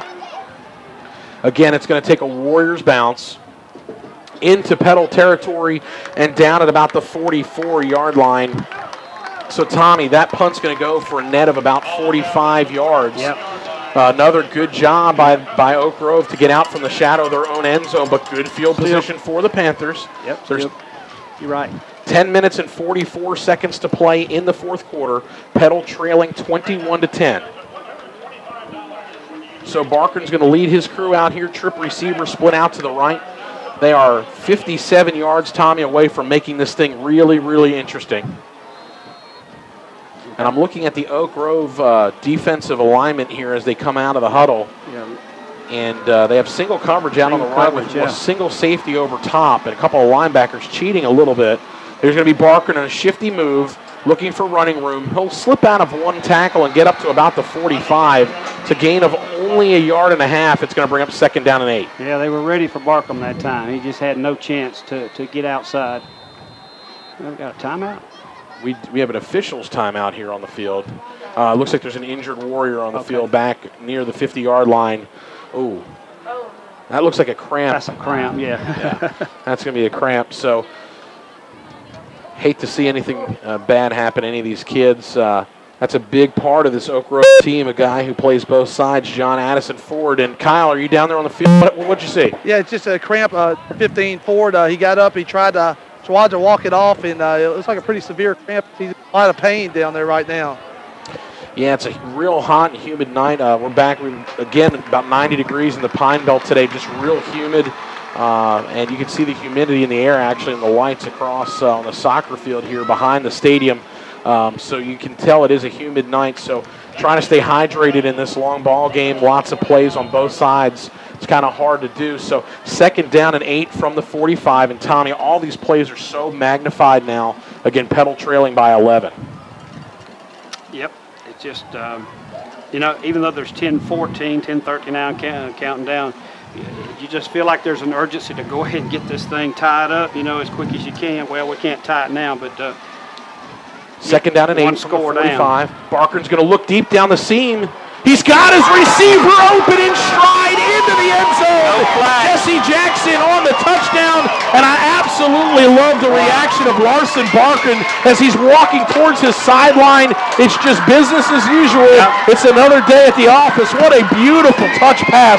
Tommy, you're not going to find a better pass than that to hit a streaking Jackson in stride, touchdown Panthers. Right. Larson, he's so coming off. I know he's excited, but he's. I can read it all over his face. Hey, that's great, but we got to have another one. We do. And they're right back in this one. Another quick strike. We're just under 10 minutes left in the 4th quarter. Reynolds on for the point after. The kick is up. And with that, it is a 4-point ball game, folks. It's 21-17. Petal knocking on the door. Kyle, talk about the beautiful touch pass that we just saw. Did it look as pretty down there? And Kyle actually may not pick up because there is a flag on the point after. Hey, the pass was absolutely perfect. Jesse had his guy beat. Larson put it on the money. And the penalty may be against Oak Grove here, and may get to kick it from the 15 yards closer. Unsportsmanlike. Wow, it is unsportsmanlike. It is, all right. So Oak Grove getting maybe a little bit rattled after a 14-point lead. Petal has cut that 14-point lead to 4. It's 21-17, so the point after will count. And they're going to be able to kick this one, I guess, from the 45-yard line of the Warriors. When we talk about that pass play, I know that you people listening on the radio, what was so good about that is actually when Larson released the ball, Jesse Jackson was kind of in the middle of a couple of defensive backs, and he led him perfectly. He threw the ball right where if Jesse kept running, which he did, was going to be, and it was just a beautiful pass, just one you love to see. And Tommy, well said. And the beautiful thing about that is it seemed like when the ball got out of Barker's hands, Jesse Jackson kicked it into a second gear and really pulled away from those defensive backs. And by the time he caught the ball, he was about 4 or 5 yards behind the defensive backs in stride. And that is just, I mean, I can't say enough about the beauty. That was just a perfectly thrown football, just right on the money, right over the shoulder. Fingertips, great catch by Jesse Jackson. And this sideline, this crowd has just erupted for Petal. And, wow, what a great play. Right back in the game. It's 21-17, just under 10 minutes to play in the fourth quarter. So they are kicking off from the 45. This should be fun for Reynolds. Yeah. He's going to see if he can hit the building. He actually hit the upright there, Tommy. Almost made a field goal. That would have been a 55-yarder. Yeah, he almost kicked it to the band back there. So it'll be a touchback ball at the 20-yard line as the Panthers defense comes out on the field, waving the crowd, trying to get everybody fired up. Well, this is all that we expected and much, much more. Just a hard-fought game and a well-played game on both sides. Well, last time we were in position, Oak Grove got the big play, so we've got to keep them from getting the big play here. From the 20-yard line, crowd on their feet here. I'm sure you can hear some cowbells. You can hear some thunder sticks. You can hear a little bit of everything. McCarty changing the play at the line of scrimmage, trips outright. McNair on the handoff, cutting back, inside again, back outside. Great run, just popping in and out. He's across the 30 to the 31-yard line. It's an 11-yard pickup, and that'll silence the crowd just a little bit to move the chains for a Warrior first down. He just weaved his way down that right side there, and nobody could get a good hand on him to make a good tackle on him, and just a great job by McNair. He's a great athlete. He sure is, and he gets just that one step on you, and he just seems so shifty, very difficult to go back. This is not a huge back. No. I don't know how tall he's listed on their roster. They don't have any height. But just a great job, and he's split out to the right now, McCarty from the 31-yard line. Let's see if they go back to him again. It's a low snap. They are on the delay, and a great job up front by the Panther defense to stay at home. It's only a 1-yard gain on the play out to the 32. Yep, we were ready for that. A misdirection play there. Actually, the quarterback looked like he was going to sprint out to the right and handed his tailback on delay coming back to the left. So good job by the Panthers there, number 60, staying at home. So it's only a 1-yard gain. They're at the 32-yard line. Clock ticking down as we hit the 9-minute mark to play in the ball game. And I have to say, that's Jaron Guy, and his dad helped us helped me get in and out of Hattiesburg High School last week. So good job there by Jaron Guy staying at home. Second down and 9. Panthers look like they may be coming after this one, Tommy. McCarty changing the play. The end has actually stood up, and there's a flag that came in. Yeah. I believe this is going to go as either a false start. They may get a delay of game as the clock had ticked down to 0 as well.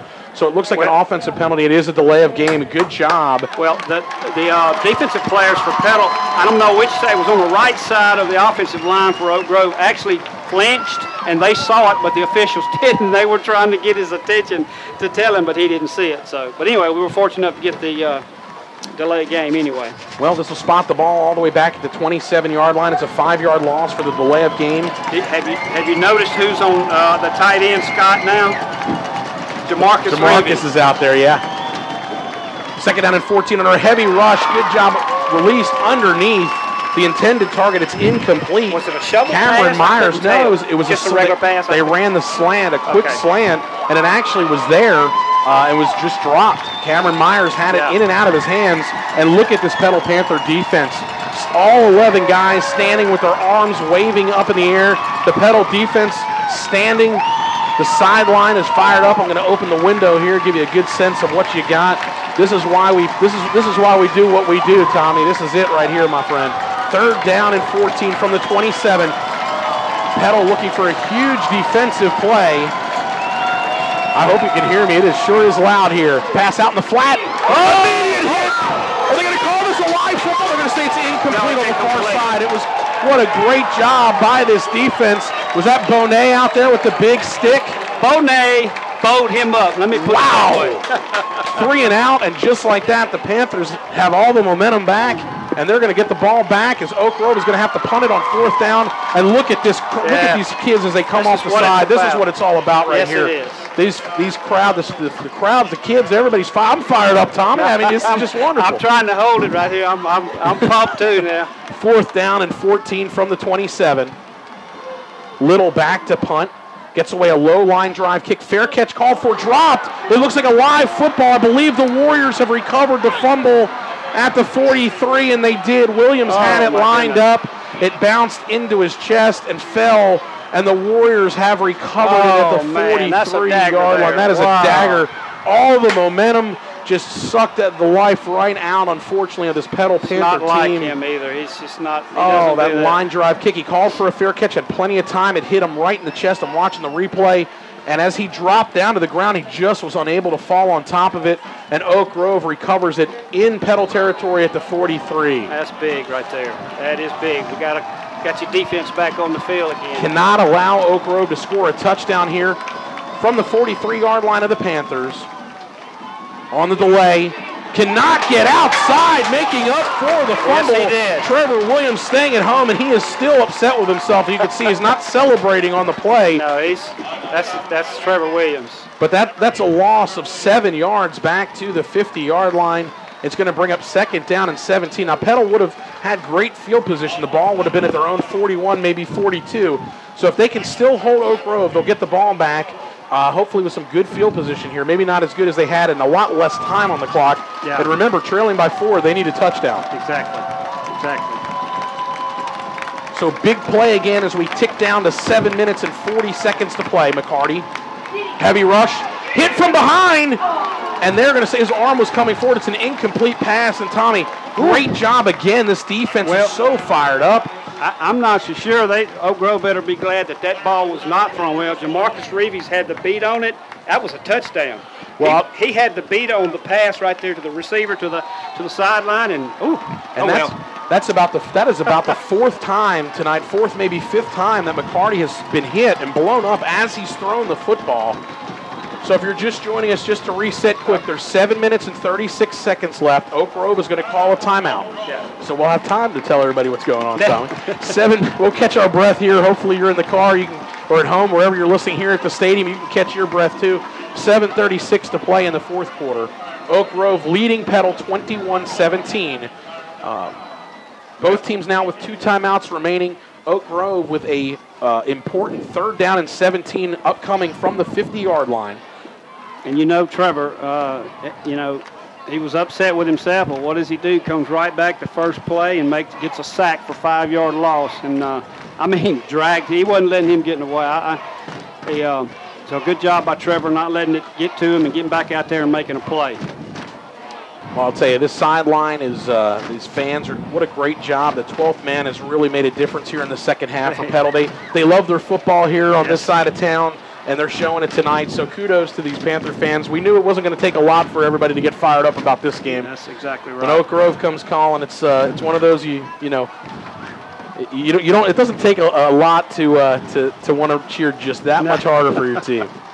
Well, I have to say it again, Corey. I just kind of feel like if we keep this pressure up, that McCarty's going to make that one mistake that's going to cost them. So I don't know. Maybe right here, or maybe later on, close to the end of the game. I don't know, but we are putting some tremendous pressure on him now. Not giving him that time to set up and throw, or even we're taking the sprint out from him. He can't even sprint out now. We're blitzing to the side that he's sprinting out to. So well, most teams when they win a game, they get a good break. And it seems like Petal hasn't had that break yet, and you just have that feeling, you've touched on it, that may just be coming. So, and Brett Favre on the far sideline is look at him. He looks like he's playing for the Super Bowl over there. You see him over there? Yeah. He is excited, fired up about something. I think he's telling his team to back away from the line and not show anything because they were still in a TV timeout. I think that's what he wanted. He didn't want anybody to get set, but he's been around the block a few times. Yeah, he knows what he's doing. A little bit about that, doesn't he? He he's on the field now. He's screaming at somebody. Yeah, he's out there at about the 45-yard line, yelling at some. I'm not quite sure what the call is. He's trying to get his tailback to switch to the other side of his quarterback. Yeah. So I guess we're still in a TV timeout. The gentleman from C Spire is still out on the 20. We're trying to draw it up for you. Tommy and I are trying to paint the picture at home so you know what's going on here. There's just so many different things going on tonight on the field. So we're trying our best to keep you abreast of what's going on. Well, I'm a Brett Favre fan, and I tell you, this has been good for Brett. He's back into football, but he's at a level where he's enjoying working with the kids and teaching them. Tommy, how wonderful is this? We get to call this game in this press box and look out and see one of the greatest quarterbacks of all time on the far Hall side. Hall of Famer, that's right. So 3rd down and 17 from the 50. McCarty sprinting to his right, looking downfield. He has the target open, but it's closed. Still looking. He's firing back inside, and it is caught. No, they're going to say incomplete. Nearly a great catch inside by number 7, Picasso Nelson. He would have had it at about the 38-yard line. Still 5 yards shy of the first down, but it is an incomplete pass. Stops the clock. 7:25. They still have 2 timeouts left, and all important, Petal will get the football back. Now, I guarantee you, as number 8, Trevor Williams, the senior, one of the captains on this team, drops back and he stands at his own 10. He's got several things going through his mind right now, and I guarantee you one of those is holding on to the football. Petal looks like they're coming after this one. They're through. Oh, low line drive. They nearly got it, and they throw a flag. They flag Petal on special teams for roughing the kicker, I believe. There's a big hit. Good job by Williams to corral the ball. He gets to about the 13, but we'll have to check the flag. And this one is going to be a personal foul. Oh, it's 15 which yards. is 15 yards. So now instead of 4th and 17, you only have 4th and 2. And not only that, Tommy, you also put the ball down at the 35-yard line. Yeah. I'm not so sure that that Neville Barr is not going to go for it here. He'll definitely. Well, because wow. Well, you say that, and I don't know if he wants to give us the ball. Even where. Well, I'm not sure of the call here. They've called the penalty. Okay, Barr's going to accept the penalty. Obviously, he's not going to take the result of the kick. It's a first down. It's a personal foul. Yeah, but we had this happen last week, and remember, it wasn't a first down. They give them a first down. They sure did. Oh, wow. So on 4th down and 17, that's a little different than what we saw last week, isn't it, Tommy? Obviously, a personal foul it should be a first down associated with it. Last week, they didn't call that in the Hattiesburg game, if you remember. Exactly. That is a huge penalty. Big penalty. Instead of getting off the field now, that's 2 straight possessions that they should have had the ball back. They fumbled one, and now they have a huge personal foul call. McCarty's not in the ball game. He's not. No. This is a handoff right side. There's a flag down. Yeah. So this one's going to come back, I believe. It's a 16-yard carry down to the 19-yard line. I guess but I believe it's going to come down. I don't know if they just wanted to go with a wildcat there. With a wildcat move or it's a direct snap to the tailback. That's a chop block. Oh, is the call. You don't see that called in high school every day. So is that 15 or 10? It's 15 yards in the pro and 10 in college. Oh, okay. So I believe this should be a 10-yard penalty also in high school. That's big right there. Tommy, that's 15. It is a 15-yard penalty. That's a big penalty there. Woo. Both teams making crucial mistakes here. So a little bit of a makeup call. Yeah. There. 1st down and 25. 7:06 to play in the 4th quarter. Ball is back at the 50-yard line. 1st down and 25 to go for the Warriors. Moving from our right to our left. Clock's running under 7 minutes. Petal trailing by 4. It's 21-17 Oak Grove. McCarty. Handoff inside and nothing doing on the give. That was Donald Winding, junior tailback. He'll gain maybe a yard. And I know Oak Grove will rotate in about 6 or 7 different running backs. Right. Good job, Slade Buckley, just sliding down and making the tackle on the end there, not giving him a chance. A good ankle tackle is what that was by Slade. Because if he could have gotten outside there, he'd have had a good yardage. All right, 2nd down and 25 from the 50. They do spot it down at the 50.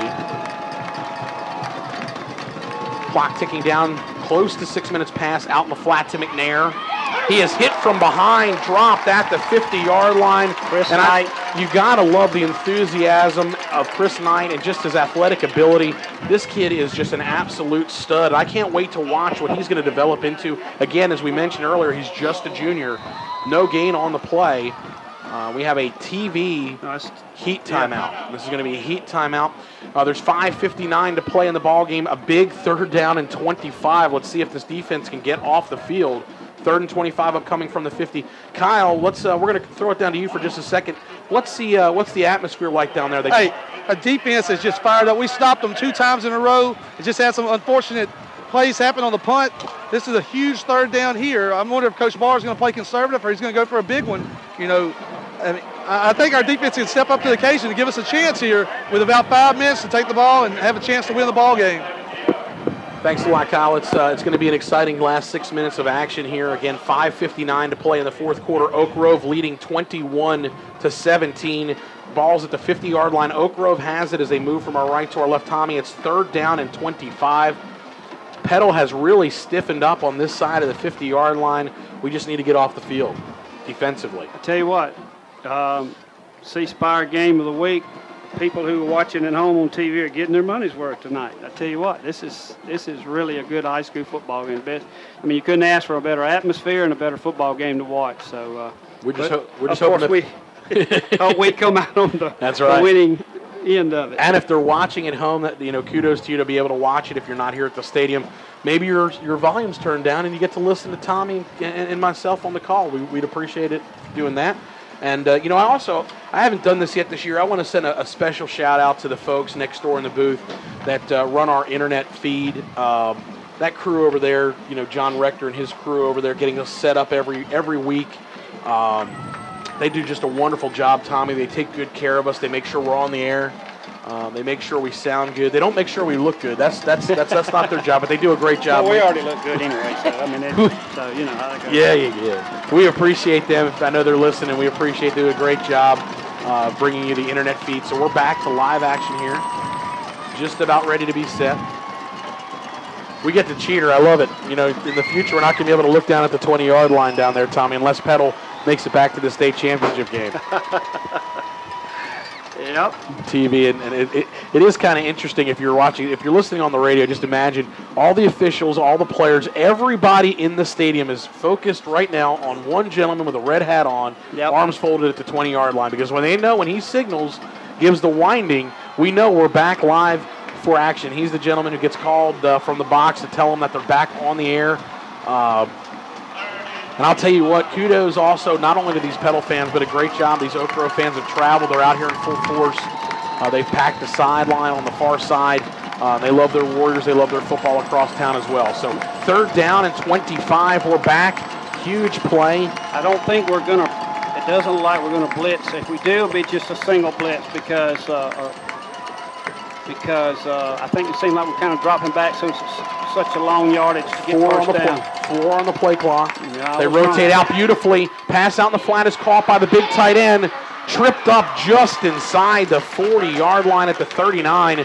It's an 11-yard pickup on the reception by the tight end for Oak Grove. That's Logan Scott. We've called his name and number quite a bit tonight. I tell you what, I like that kid. I tell you what, he runs good routes, he catches the football. Good hands. He's tall, good hands, yeah. He's got the build of a next level, next tier type of tight end. He sure does. Clock running here again. We're approaching 5 minutes. Oak Grove has called. No, they're going to. They're not. They're going to punt it. Okay. I thought they said. I thought I heard the PA announcer say timeout Oak Grove, but it's 4th down and 11. Okay, I'm going to think positive here, Corey. Yes, just 4:52 left, but that's just enough time to drive down here and score, not even give him an opportunity that's right. to come back. They have time left. They have still have a lot of different play calls they can make. They're probably going to have to go about the length of the field, though. Oak Grove looks content to wind the clock. There's 10 on the play clock. They actually snap it. Gets the kick away. It looks like a kick's going to go out of bounds inside the 5. Great job.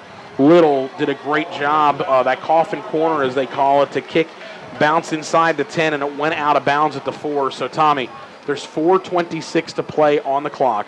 Petal has the ball. All they have to do here is march 96 yards to win. That's all they got to do. They've got the firepower to do it. So Little is not a great punter. He doesn't hang it up there with a great hang time and long, drive long hang time punts. But he gets the job done. He gets that swivel kick, punt. It's just hard to feel, and it gets good bounce. And that was just a great job there at kicking in the corner. From the 4-yard line again, 4:26 to play. Petal with the football at their own 4, trailing 21-17. On the left-hand side with the football, Bo Waits across the 14, out of bounds at the 15-yard line. I think Oak Grove thought that they were maybe going to go to a pass play from back deep in their own end, but it's a good 11-yard pickup to move the chains and a first down. Yeah, good job by Waits, just lowering that head and churning those legs and getting good yardage. So they're at the 15-yard line, 4 minutes and 20 seconds to play here in the ball game. Petal trailing Oak Grove 21-17. Petal moving from our left to our right. Barkins in shotgun. Got them a little breathing room here, Tommy. They're not backed up against their own end. Well, I don't know who jumped first. And they are going to call a false start against Petal. And some of the players here looked a little bit stunned, but they are going to say it is a false start penalty against the Panthers. That'll move them back to the, should move it to the 10. They've spotted it at about the 9. It is a 5-yard false start penalty. It's going to bring up first down and 15 from the 10-yard line. Barker in shotgun. Low snap. Looking deep downfield. Pass. That should be a flag. There, they got it. They got it. Looked like he was hit before the ball got there. Yep. That play's been there. That was actually better coverage than we've seen tonight. Jesse Jackson hit from behind. Yeah, that's a touch-and-go call there. He was right. I mean, he was early, but, boy, it was close. Great classy move also. If you notice on that play, if you're here in the stadium, if you're at home, listen, Jesse Jackson did a good job of tapping the player on the helmet. You'll see a lot of times these guys get those penalty calls against them or get them for them, and they'll kind of up and be a little bit cocky. But a good job by Jesse just to kind of jump up, pat the defensive player on the helmet. He'll say thank you for the penalty. Move the ball out to the 25-yard line, but more importantly, Tommy, it only took 4 seconds off the clock, and it moves the chains. So Petal with the ball now at their own 25-yard line with 4:16 to play. 75 yards from pay dirt, trailing by 4.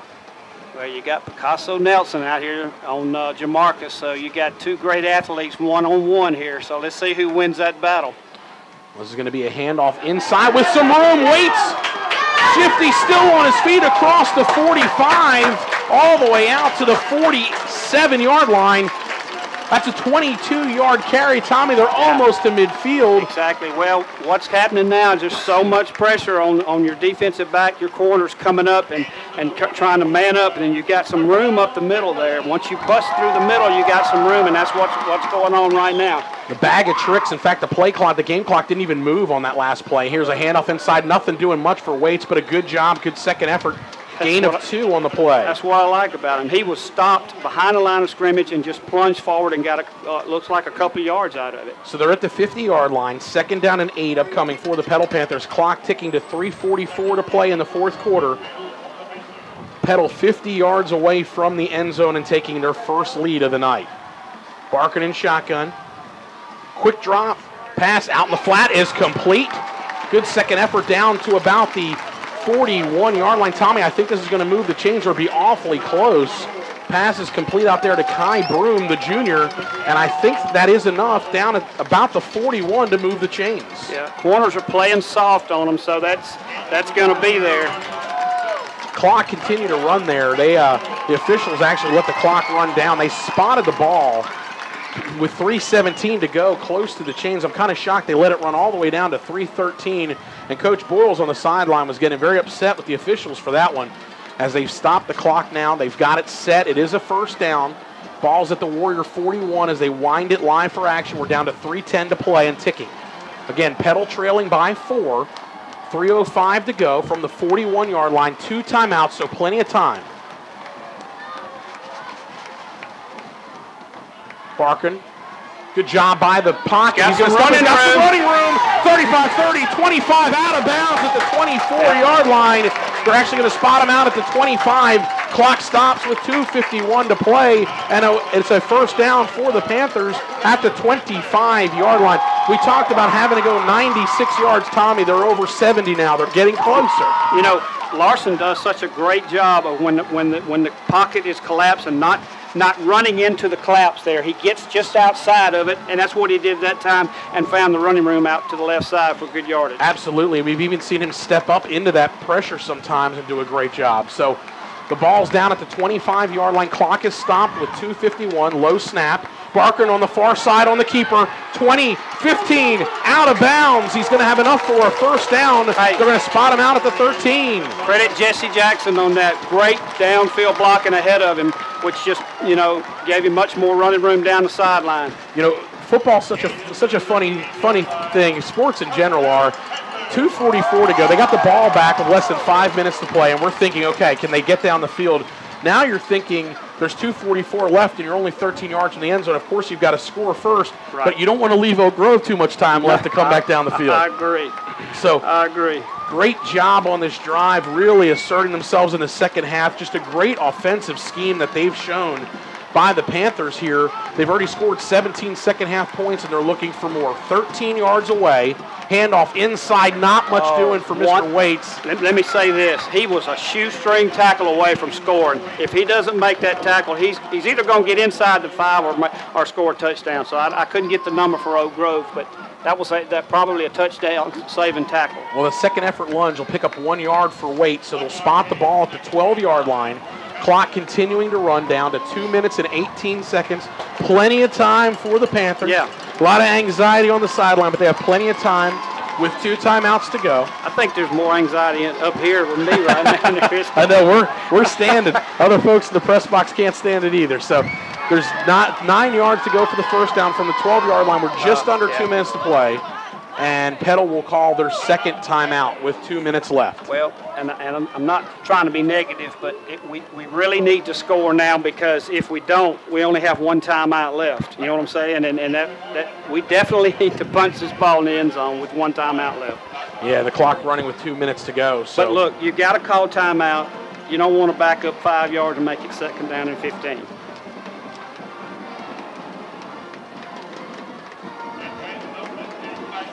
Well, this is just last year wasn't a pretty ball game in the second half, and so I knew Oak Grove was going to come out here fired up and played a good game tonight. And win or lose tonight, this has just been a great football game to watch. All kind of what around. You expected out of this rivalry. Again, just to reset, if you're tuning in, Oak Grove had a 14-0 lead at halftime. Petal, late in the second quarter, drove all the way down the field inside the 10 and threw an interception into the end zone. So Oak Grove with a 14-0 lead. Petal takes the opening kickoff, marches down the field, and scores to cut it to 14-7. Oak Grove answered the touchdown with a touchdown of their own to extend the lead back out to 21-7. Petal has chipped away with a field goal and a touchdown of their own. Make it 21-17. Their defense has stood tall. They've overcome a couple of turnovers tonight and some bad bounces. But just to recap, there's 2 minutes to go. They have 1 timeout left. Petal trailing 21-17. Has a second down and 9 at the Warrior 12-yard line. Let me make this note, Corey. Another thing I like about this right here is we can actually pick up a first down at the 3-yard line, and so we don't have to score on these 2 next plays. We just need to get that first down and make it first and goal. That's right. In shotgun, Barker. He's going to keep it himself and lunge forward. He's going to get to the 10-yard line. He's still 7 yards shy of the first down. It's going to bring up 3rd down and 7. And Tommy, you're starting to get in a little bit anxious territory. 3rd down and long. Well, we seem to work better with a little bit more room down here. We've had a little bit trouble lately. In this game, working with a shorter field, but hopefully we can make it work this time. Clock ticking, 1 minute, 30 seconds to play. 3rd down and 7 from the 10-yard line. Barkin, 3-step drop. Looking to his right, he's going to be dumped back at the 20-yard line. Wow, it's a huge play. It's a big loss all the way back at the 20. And this is going to bring up 4th down and long. And rather than having, if you throw the ball out of the back of the end zone, there's nothing there, and Barker's upset with himself. Petal's going to go ahead and use their last timeout with 1:16 left on the clock. 21-17 again. And now Petal's facing a 4th down and 17 from the 20. Yeah, that's where I was talking about that timeout a while ago. Now we got to score here. Actually, if we can just get it to the 3-yard line, inside the 3-yard line, give us first down and goal. So you may see some type of play dialed up here by Coach Boyles that that receiver goes down and then comes back to around the 1 or 2 yard line and just get the first down. You know, if you score, fine. If not, but let's get the first down and give us some more cracks at it. Last time Petal attempted a long pass down the field, there was a defensive penalty. So keep an eye on that. I know that these corners are very aggressive for Oak Grove, which can be a good thing and also can be a bad thing. So the game really hinging on this play right here. 1 minute, 16 seconds to play. 4th down and 17 with the ball at the 20-yard line. And the Warrior faithful loud. They're down that corner of the end zone on that side of the field. So here we go, Tommy, as the teams come back out on the field. Everybody in the stadium standing up. This is a huge play on 4th down and 17. Barker coming over to the sideline. Wanted to get one last word from his coach as they wind the play ready. Here we go, 20 on the play clock. Barkins in shotgun. Keep in mind, we want to get a first down at the 3 yard line. Don't have to score. Jackson's a bad snap. Picked up by Barker off his back foot, just throws it up in the air. It's going to be caught! He's got it! He's got it! It was a Hail Mary!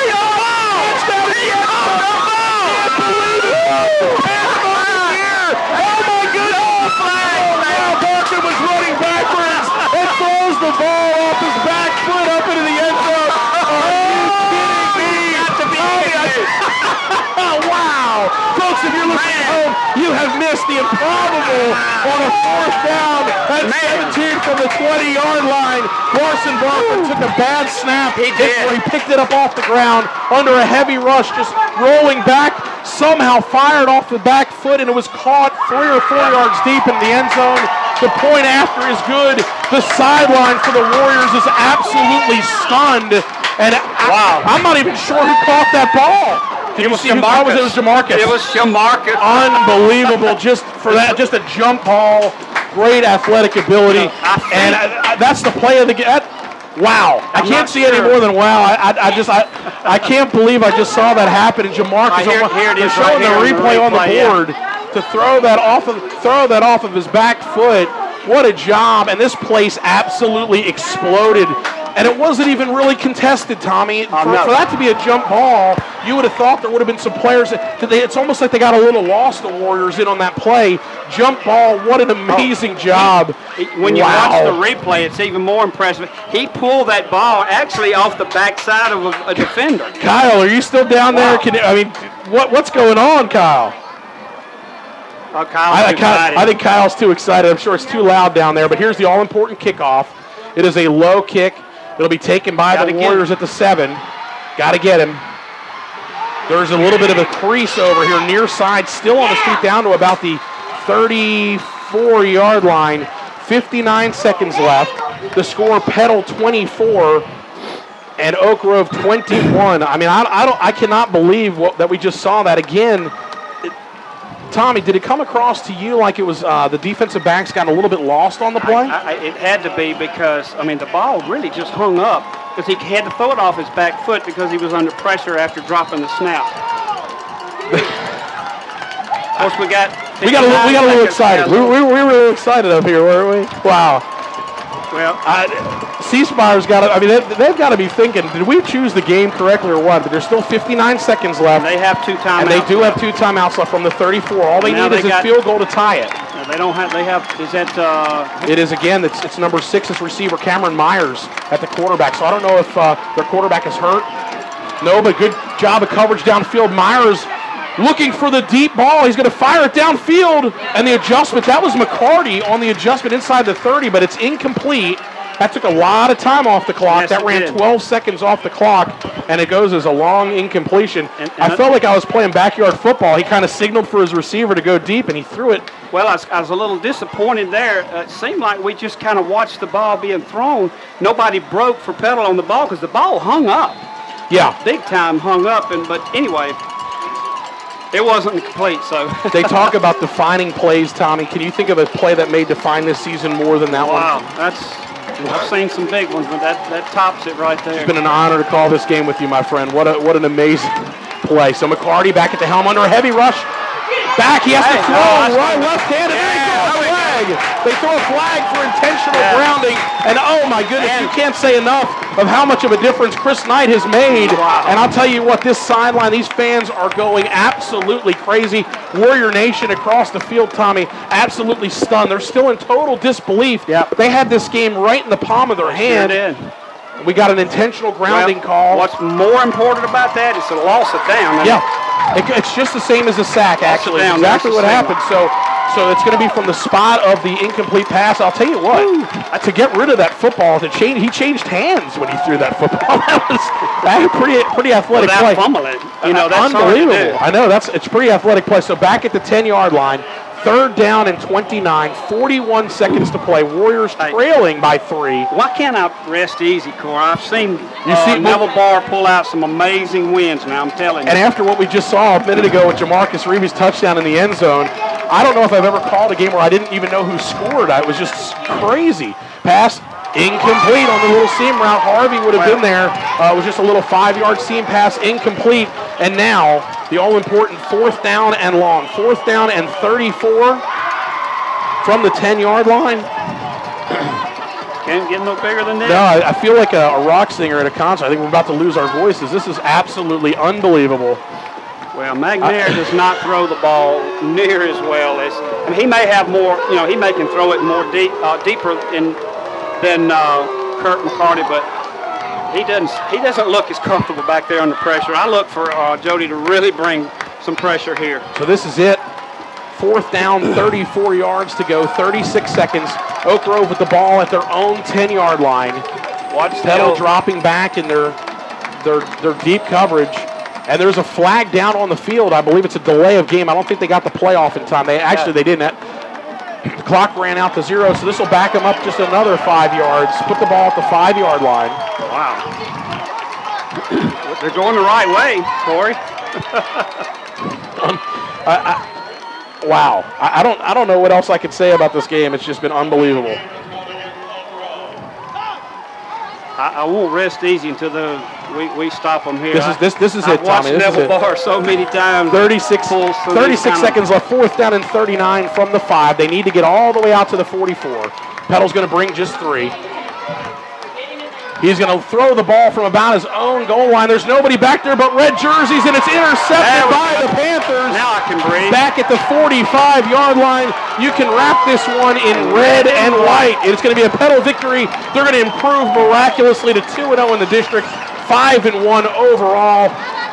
What a great adjustment Coach Boyles made. You can't draw up a 4th down and 17 play, but just a great job in the second half. Again, we talk about how good this team is in the second half. Look at what they've done here, Tommy, tonight. They've outscored Oak Grove 24-7 to come back and win this game. Second half, and look, I know it's a team effort and with the players and the coaches, but my hat's off to Jody Hawkins. He really dialed up some blitzes at the right time to throw them off, because Kurt McCarty was, we talked about it. He was rolling out sprinting out and making some tremendous plays, and when we started putting pressure on him, it really knocked him out of rhythm. And of course, these Petal fans came out today, and I know that they were so excited to be able to do the tomahawk chop, and it didn't look like for a long time they were going to be able to do it. But as the Oak Grove sideline is vacated, they are able to do it. Petal victorious. Folks, again, if I blew out your eardrum or blew out your speaker in your car, I'm sorry. We're just very excited about this Petal Panthers team. A knee is taken by Larson Barkin. Clock ticking down to 15 seconds, and this is it. Yeah. Oak Grove is, their coaches are coming off the sideline. Boyles is heading off the sideline with Coach Pinkston. Again, wrap it in red and white, like we said. Yep. Petal improves to 5-1 on the season. And this sideline, just look at these kids as they shoot the cannons off. Part of the Bright Lights Network game, fireworks here at the stadium. A final score, 24-21.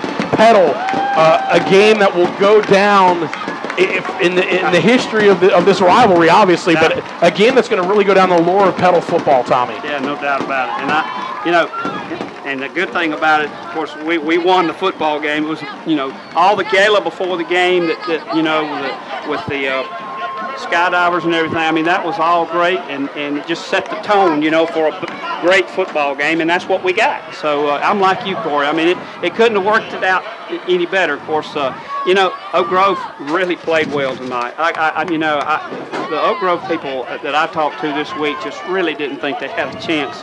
They just didn't feel like they were good enough to come over here. They did a great job tonight. And they played hard. They made some good. And Kurt McCarty, I mean, he would be my MVP for Oak Grove tonight because he really played his heart out. Now let's look ahead and what a win like this versus what a loss for Oak Grove can do for your season. Oak Grove now falls to 5-1. Petal improves to 5-1 on the season. Oak Grove next week will have to play a team called Meridian High School. You may have heard of them. So that'll be another tough test for them. Of course, Petal will be on the road next week. We'll be here on 93.1 with the call for you. They will go to Brandon. So just a huge win. What an amazing ball game tonight. I feel like we played, Tommy. We got a workout up here, my friend, calling this game. But what a great game.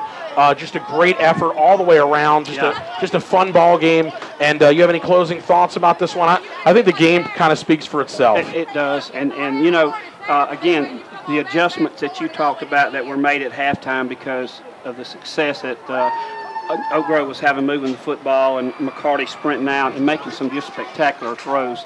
My hats off to our defensive coaches for really making some nice adjustments. And then, of course, we got to quit doing this.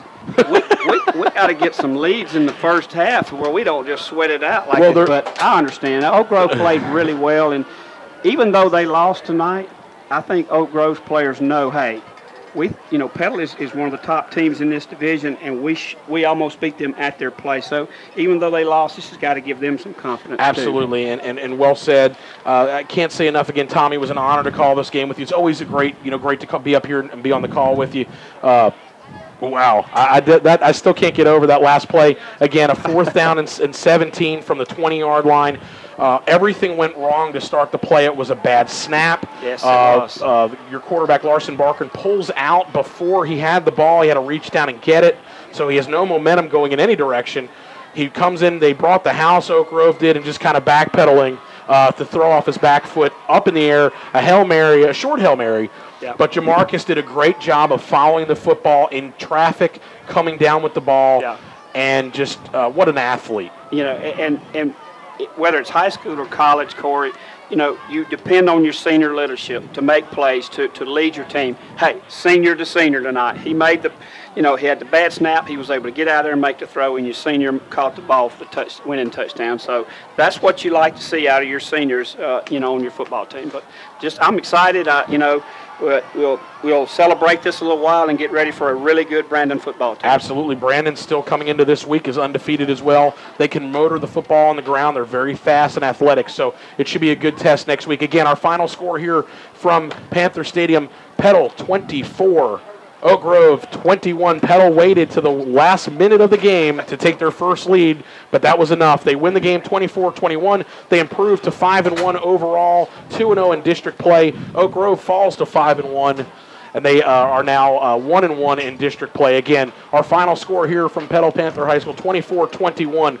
On behalf of Kyle Britt, on behalf of my buddy over here, Tommy Hudson, feel like we've been through the battle tonight, my friend. I'm Corey Tater. We appreciate you listening to Petal Panther Football on 93.1 WGDQ. We'll see you next week from Brandon, Mississippi. Thanks for listening, everybody. Have a good night.